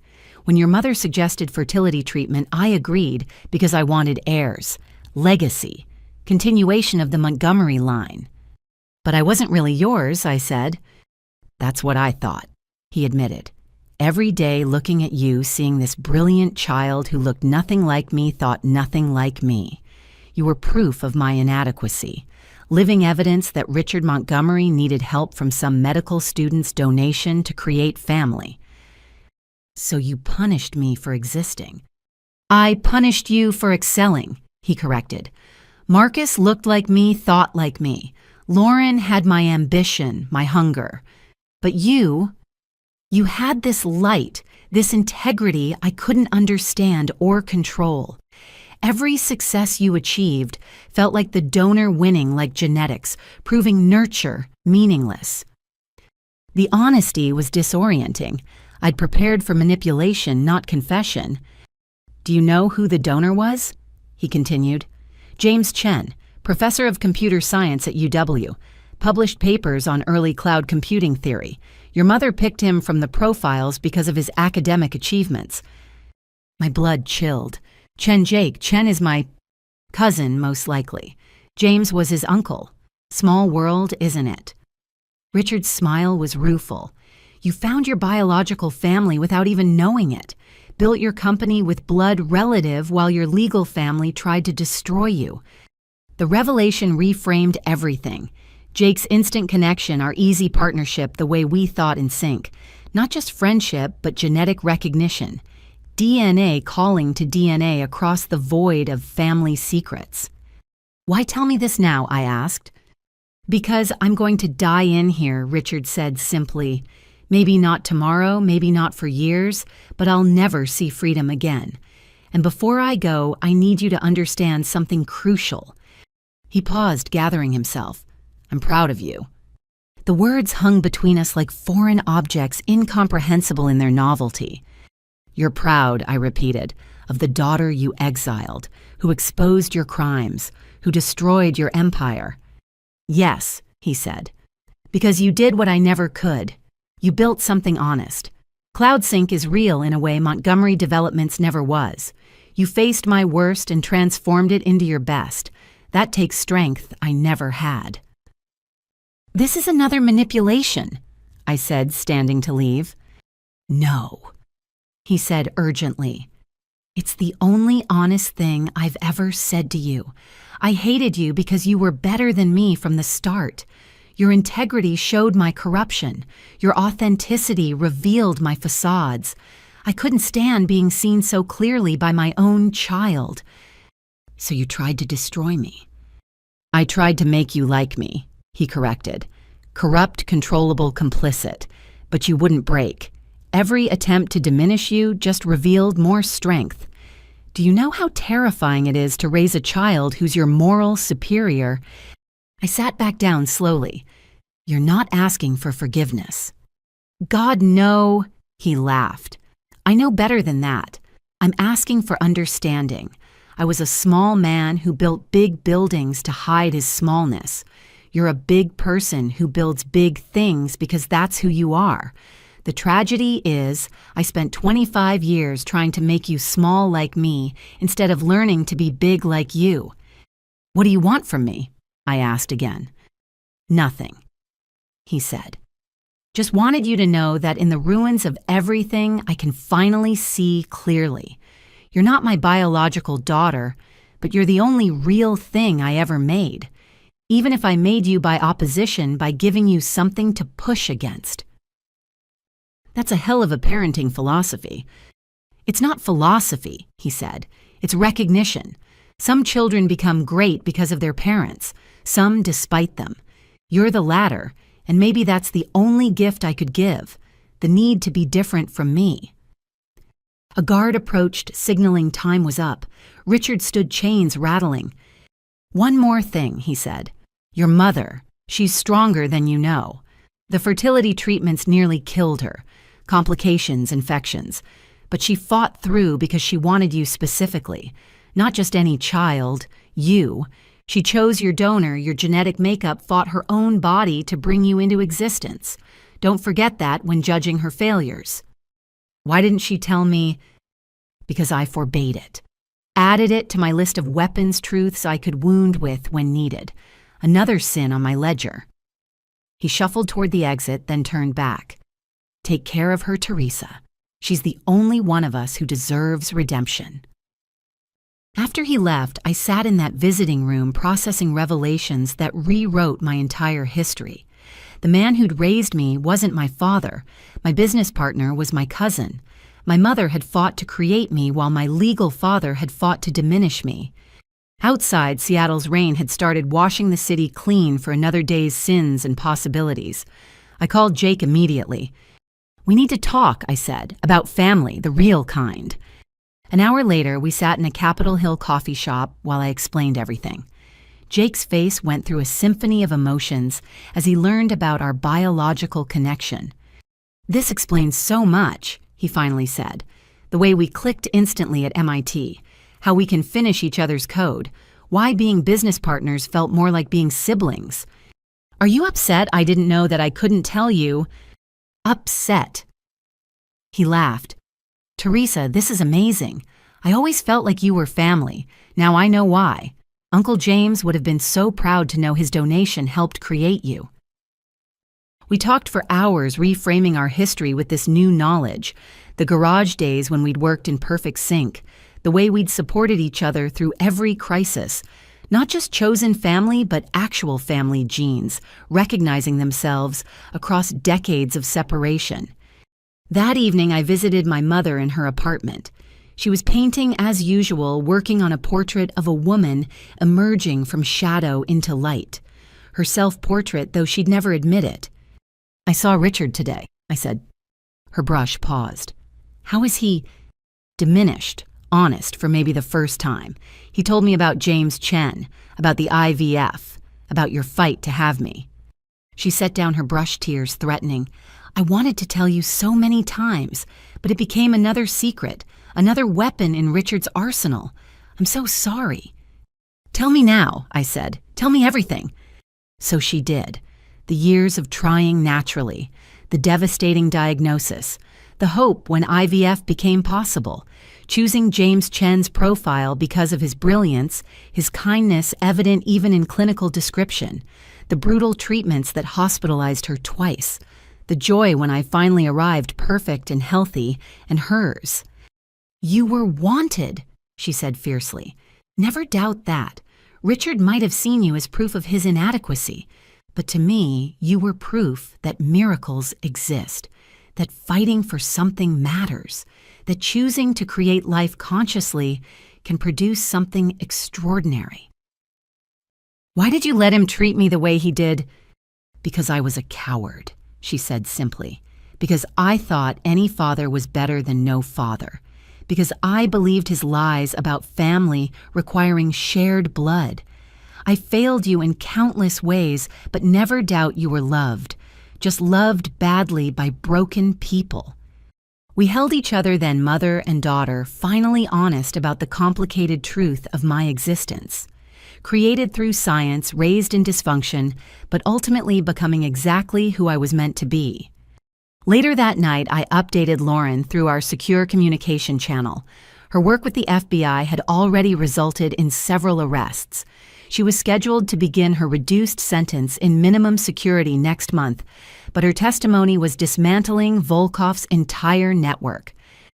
"I know about Dad not being your biological father," she wrote. "He told Marcus and me years ago when he was drunk, swore us to secrecy, another weapon in his sick arsenal." "Did it matter to you?" I asked. "It explained why he treated you differently. But it also made me jealous. You had an excuse for not being the daughter he wanted. Marcus and I had his genes, but still disappointed him. There's no winning with someone who sees children as extensions of ego rather than individuals. Her insight surprised me. Prison and cooperation had sparked genuine reflection in my sister. "I've been thinking about names," she continued. "When I get out, I want to be Lauren Chen too, if you'll allow it. Start fresh with a name that means choosing better." "It's not my name to gatekeep," I replied. "Mom would be honored." The conversation drifted to her future plans, community service, restitution to her victims, maybe eventually teaching ethics in business school using her fall as a cautionary tale.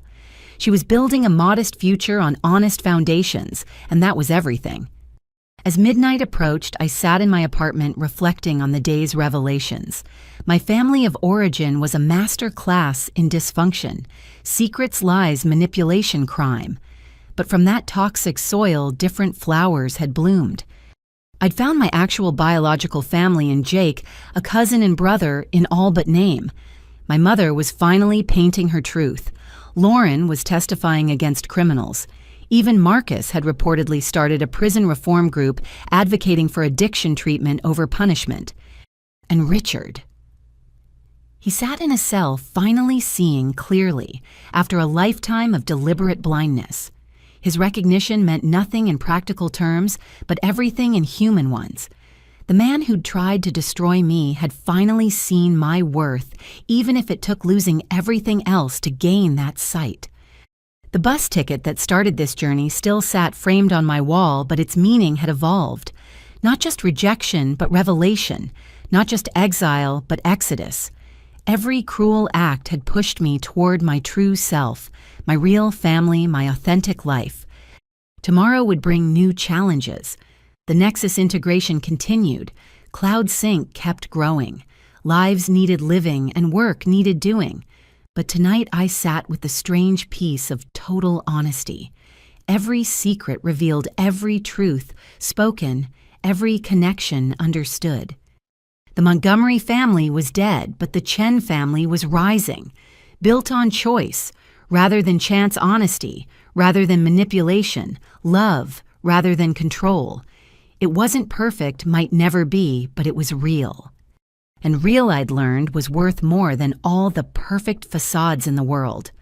The morning started like any other in my San Francisco apartment coffee brewing, while I reviewed CloudSync's expansion plans for the Asian market. Then my phone rang displaying my mother's number, but it wasn't her voice that greeted me. "Miss Chen, this is Dr. Williams at Swedish Medical Center. Your mother has been conscious for several days, but requested we not inform you until now. She'd like to see you." The words hit like ice water. Conscious for days, I've been visiting every... I stopped understanding flooding in. The closed eyes, the steady breathing, the lack of response. All performed. All chosen. She insisted it was important to wait, Dr. Williams said carefully. She's medically stable, but there are psychological factors at play.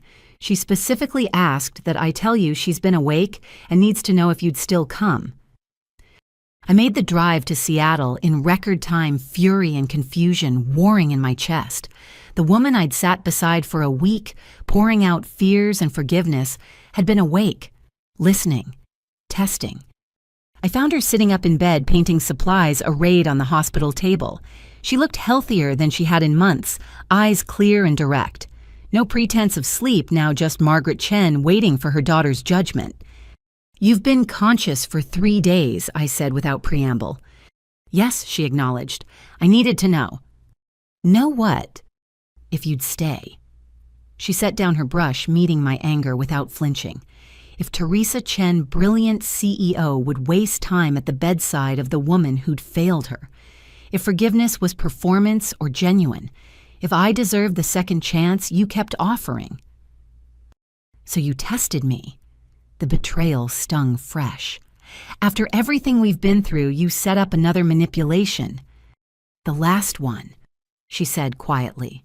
"The necessary one." "Teresa, you need to understand something. I've lived my entire life performing for others. The dutiful daughter, the perfect wife, the silent enabler. I needed to know if your kindness was real or just another performance we were both trapped in. I sat here for days, I said, talking to someone I thought was unconscious, sharing things I'd never said aloud. And that's how I knew it was real, she said. You weren't performing for anyone. Not me, not the nurses, not yourself. You were just here, present, honest. Do you know how foreign that is in the Montgomery world? I sank into the visitor's chair, exhausted by this latest revelation. What else have you lied about? Nothing, she said firmly. This was my test, but not of you, of myself, to see if I could accept genuine care without the armor of unconsciousness, to discover if Margaret Chen could exist without performing for approval. And I realized something vital, she continued.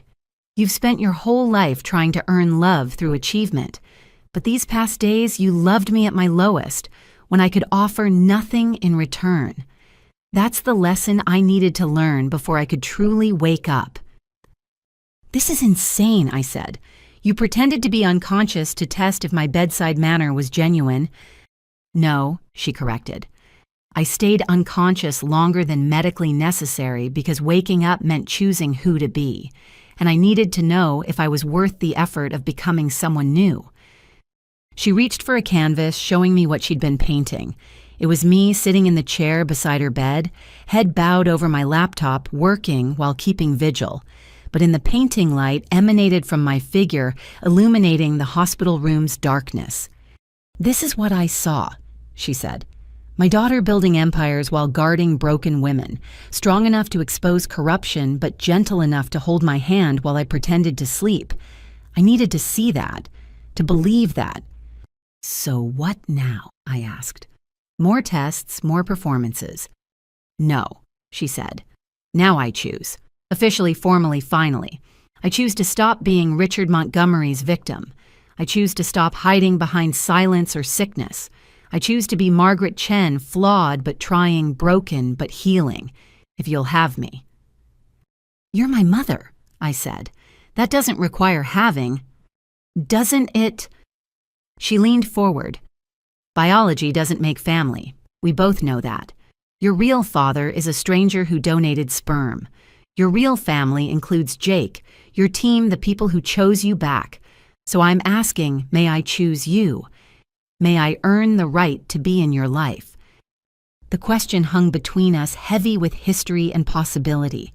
This woman who'd stood silent while I was exiled, who'd gathered evidence but hadn't prevented crimes, who'd overdosed rather than face her complicity, now asking permission to try again. What would that look like? I asked. Honesty, she said immediately. Therapy individual and maybe together if you're willing. Actual relationship building, not just DNA assumptions. I want to know my daughter, not the idea of her. And I want you to know your mother, not the shadow she's been. You hurt me, I said, for years, through action and inaction. Yes, she agreed, and I'll carry that forever. But carrying isn't the same as wallowing. I want to carry it forward into something better, the way you carried rejection into motivation.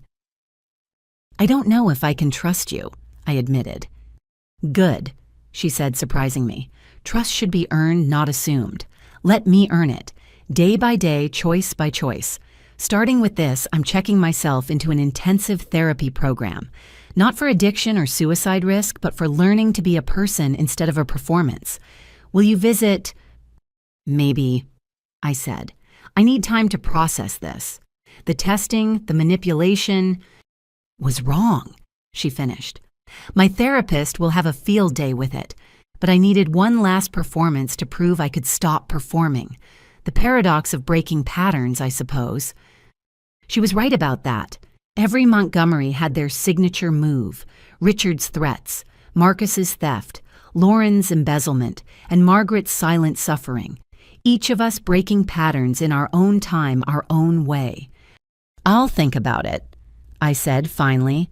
The visit's the relationship building, but no more tests, no more performances. If we do this, we do it honestly. Honestly is the only way I want to do anything anymore, she said, even if honesty is harder than hiding. I stood to leave, but she called me back. Teresa, There's something else about your biological father, James Chen. I've been in contact with his widow. She'd like to meet you if you're interested. She has photos, stories, history you might want. Another revelation, another choice. The family tree growing new branches just as the old ones got pruned away. Send me her contact information, I said. I'll decide when I'm ready. That's all any of us can do, my mother said. Decide when we're ready, then act on that readiness. Thank you for showing me that was possible. I left the hospital with my head spinning. My mother's test felt like a betrayal, but also like a twisted form of respect. She'd needed to know I was genuine before she could risk being genuine herself.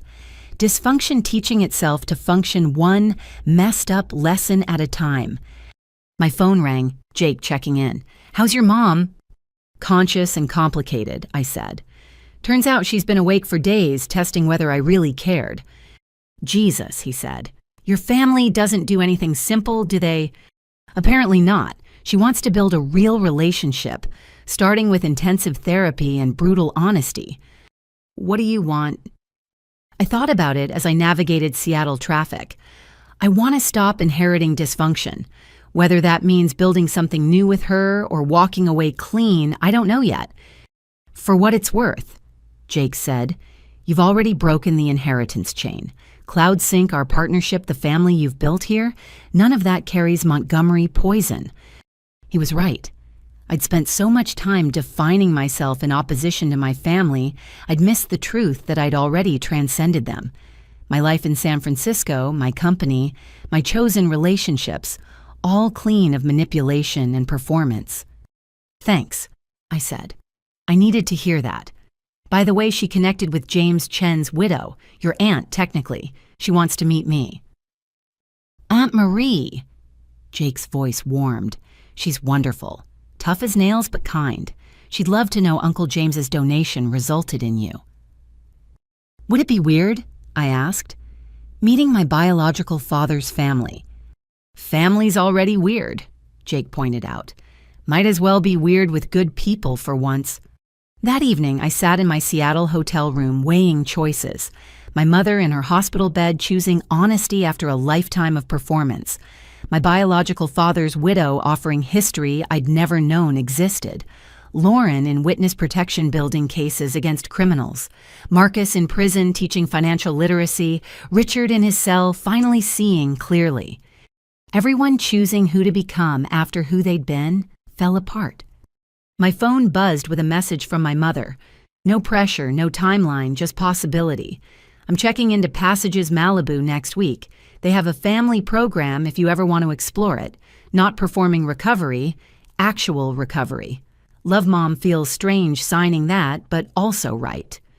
I typed back, I'll consider the family program. After you've had time to work on yourself first. And Mom, no more tests. Ever. Agreed.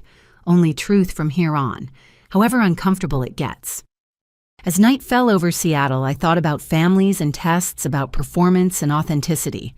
My mother had tested me one last time, but maybe that test had been necessary. Not for her to know I cared, but for her to believe she was worth caring about. The dysfunction ran deep patterns carved by generations of Montgomerys, choosing facades over truth. But patterns could be broken. People could change. Mothers could wake up literally and figuratively and choose different paths. I pulled up Aunt Marie Chen's contact information, staring at the number. Another choice, another possibility. Family found in unexpected places, connections recognized across time and chance. Tomorrow I'd return to San Francisco to the life I'd built on honest foundations. But tonight, I sat with the strange hope that even the most broken people could choose wholeness, that mothers could learn to mother, that daughters could learn to trust, that families could be built on choice rather than chance honesty, rather than performance. The bus ticket on my wall waited back home, that symbol of rejection transformed into liberation. But it wasn't the only transformation possible. Margaret Montgomery had taken pills to escape. Margaret Chen was choosing therapy to engage. Different name, different choices, maybe eventually different relationship. The only way to know was to let time tell truth from performance, to judge by actions rather than words. My mother had chosen to wake up literally and figuratively. Now I had to choose whether to be there when she did. Not tonight, not tomorrow, but someday perhaps, when trust was earned rather than tested, when conversations could happen with eyes open on both sides, when Margaret Chen was more than a name change, but an actual person I could maybe possibly learn to know. The choice would keep. For now it was enough to know choices existed, that patterns could break, that even the deepest dysfunction carried within it the seeds of something better, if you were brave enough to plant them and patient enough to watch them grow.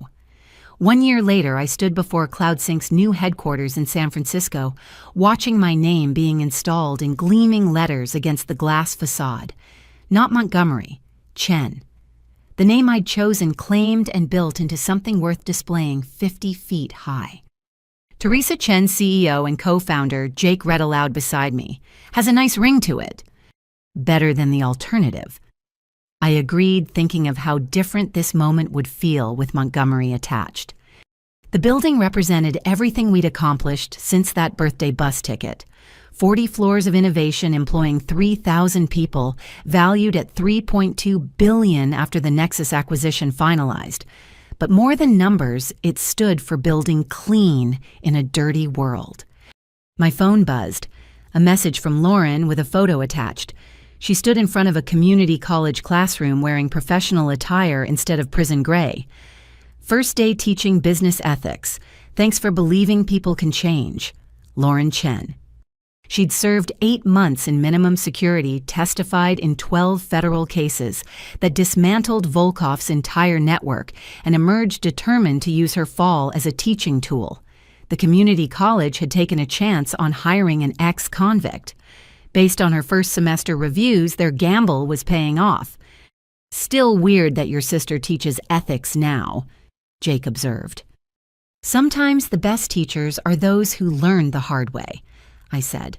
She knows exactly how slippery the slope is because she slid all the way down it. We entered the building where Emma had organized a soft launch for employees before the public grand opening. The lobby showcased CloudSync's history, including, at my insistence, a display about building success despite adversity. No names, but the message was clear. Where you come from doesn't determine where you go. In my new corner office, a familiar frame caught sunlight. The bus ticket now joined by other mementos. Lauren's first teaching evaluation, a photo from Marcus's graduation from the prison addiction counseling program, a painting my mother had given me. Abstract, but somehow capturing the feeling of breaking free. "Ready for this?" Emma asked, popping her head in. "The Times reporter is here for your interview." The reporter, James Liu, had done his homework. We talked about CloudSync's technology, our expansion plans, the responsibility that came with managing people's data. Then he asked the question I'd been expecting. "Your family history has been well documented. How did those experiences shape your approach to leadership?" I'd prepared for this, but the answer still came from somewhere deeper than preparation. "I learned early that power without integrity is just elaborate weakness," I said. "My father built an empire on threats and lies. It all crumbled the moment truth showed up. CloudSync is built on transparency and trust because I've seen what happens when you build on anything else." "Some say your exposure of his crimes was revenge," James probed. "Accountability isn't revenge," I corrected. "He committed crimes. I reported them. The fact that he was my father made it harder, not easier. But integrity doesn't have a family exemption clause." "What about forgiveness? Have you forgiven your family?" I thought about my mother 6 months into intensive therapy, slowly becoming someone I was learning to know. About Lauren teaching ethics with the zeal of the converted. About Marcus, who'd sent a letter taking full responsibility for the identity theft and wishing me well. "Forgiveness isn't a single act," I said. "It's an ongoing choice. Some days I choose it. Some days I choose boundaries instead. Both are valid." "And your father?" "Is serving his sentence," I said simply. He has 13 more years to figure out who he wants to be. That's his journey, not mine. After the interview, I found myself on the roof garden, a space I'd insisted on including. Cities needed green spaces, and companies needed places for people to think. Bill Gates had taught me that during one of our mentorship sessions. Contemplating world domination, a familiar voice asked. I turned to find my mother looking healthier than she had in decades. Therapy and honest living agreed with her. She wore paint-stained jeans and a genuine smile, both rarities in the Montgomery years. Just thinking, I said, you made it. Wouldn't miss it, she said. My daughter's building being unveiled. That's worth the flight from Malibu. She'd moved there after treatment, starting fresh in a small studio apartment where she painted and taught art to other people in recovery. We'd been rebuilding slowly. Monthly visits, weekly calls, lots of therapy, both together and apart. I have something for you, she said, pulling out an envelope. From your Aunt Marie. She couldn't make it today but wanted you to have this. Inside was a photo of James Chen, my biological father. He looked like Jake, or Jake looked like him. Same intelligent eyes, same kind smile. Behind him was a whiteboard covered in equations I now recognized as early cloud computing theory. He would have been so proud, my mother said, not just of what you built, but how you built it. With integrity, he passed down through DNA and circumstances. You picked him, I reminded her. From all the donor profiles, you chose the computer scientist.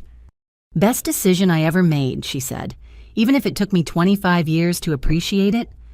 We stood together watching the city spread below us. Somewhere out there, Lauren was teaching students about ethical decision-making. Marcus was counseling fellow inmates about addiction. Even Richard in his cell was reportedly writing, not legal briefs or manipulation, but actual reflection. You changed us all, my mother said quietly. By refusing to be what we expected, you showed us what we could be instead. You changed yourselves, I corrected. I just stopped enabling the alternative. The grand opening party began at sunset. Tech luminaries, investors, employees, and media filled the building. But the most important guests were the ones who'd become my real family, Jake and his parents, Aunt Marie, who'd flown up from Los Angeles, Emma and the original CloudSync team who'd believed in 2 college dropouts with a dream. Bill Gates gave a speech about innovation and integrity going hand in hand. The mayor presented a proclamation about CloudSync's contribution to the city. But the moment that mattered most came when I took the stage. A year ago. I began. My father gave me a bus ticket and told me to leave. He thought he was exiling a disappointment. Instead, he freed me to discover that family isn't about blood or names or inheritance. It's about the people who choose you, who support your growth, who celebrate your success without demanding ownership of it. I looked out at the crowd, finding the faces that mattered. CloudSync exists because chosen family believed in possibility, because integrity matters more than shortcuts, because building something real beats inheriting something rotten. To those struggling with toxic families, limited resources, or crushing doubts, your beginning doesn't determine your ending. Every day you choose who to become. Choose wisely. Choose bravely. Choose yourself. The applause was warm, genuine, lacking the performance quality of Montgomery gatherings. These people weren't here for show. They were here for celebration of something built honestly. As the party continued, I found myself back at the window looking out at my name on the building, Teresa Chen. Once upon a time, that name had meant rejection from the only family I'd known. Now it meant acceptance into families I'd chosen and built. My phone lit up with messages. Lauren's students had watched the speech live-streamed. Marcus had organized a viewing party in the prison education center. Even my mother's recovery community had tuned in. Thank you, Lauren's text read, for showing us that Chen means choosing better. The building lights twinkled as night deepened. Tomorrow would bring new challenges, competition, innovation, the daily work of maintaining integrity in a complex world. But tonight was for gratitude. Gratitude for the bus ticket that started it all, for the exile that became exodus, for the family that failed me in exactly the right ways to forge strength, For Jake, my cousin and brother and co-founder. For my mother, learning to be herself at 60. For everyone who'd chosen growth over stagnation, honesty over performance.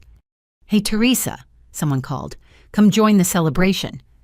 I turned from the window, from my name in lights, from contemplation of journeys completed and begun. My chosen family waited, champagne-raised faces bright with shared joy.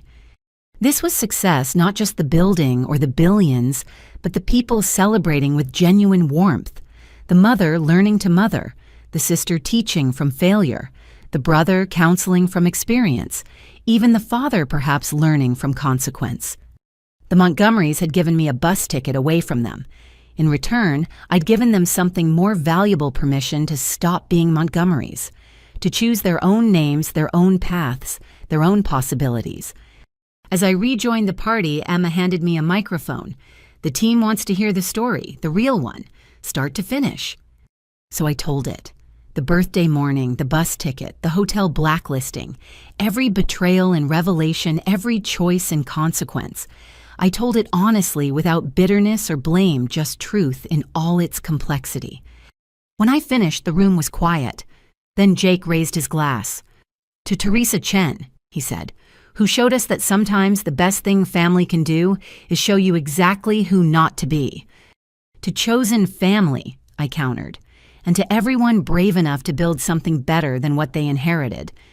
We toasted, we celebrated, we looked toward futures built on foundations we'd chosen. The bus ticket that had started as exile had become the first step in a journey worth taking. Looking back now, would I change anything? Would I want a different beginning, a loving family, an easier path? No, because every hardship had taught necessary lessons. Every betrayal had built essential strength.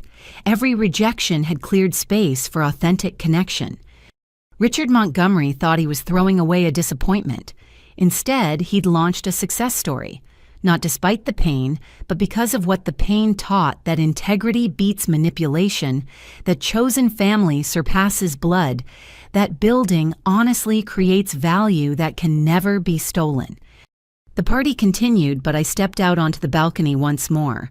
The city sparkled below, full of people building their own stories of transformation. Somewhere, someone else was receiving their own version of a bus ticket, their own exile, their own chance to discover who they really were. To them, to you, to anyone wondering if they can survive their beginning and build their own ending, know this: you can. It won't be easy. Some days it will feel impossible. But every choice to be better than what made you is a victory. Every step away from toxicity is a step toward truth. Start where you are. Use what you have. Do what you can. Build relentlessly, honestly, bravely. And know that somewhere a former disappointment worth billions is cheering for your success. Because success isn't about the money or the building or the recognition. Success is becoming who you're meant to be, despite everything trying to make you someone else. Success is choosing your own name and making it mean something magnificent. I am Teresa Chen. Once upon a time, that meant I wasn't Richard Montgomery's real daughter. Now it means I'm really, truly, finally myself. And that's worth more than all the inheritances in the world. Looking back now at this incredible journey, I often wonder, what would you do if your family gave up on you? Would you let their rejection define you? Or would you use it as fuel to build something extraordinary? I'd love to hear your thoughts and stories. Have you ever had to choose between family expectations and your own path? What gave you the strength to choose yourself? If this story resonated with you, please share it with someone who might need to hear that their beginning doesn't determine their ending. Like this video if you believe in the power of choosing your own family. And subscribe to hear more stories about triumph over adversity, building success from failure, and the courage to become who you're truly meant to be. Thank you for joining me on this journey. Remember, sometimes the greatest gift someone can give you is showing you exactly who not to become. Choose wisely. Choose bravely. Choose yourself. Until next time, this is Teresa Chen, reminding you that every ending is also a beginning, and you get to write yours however you choose.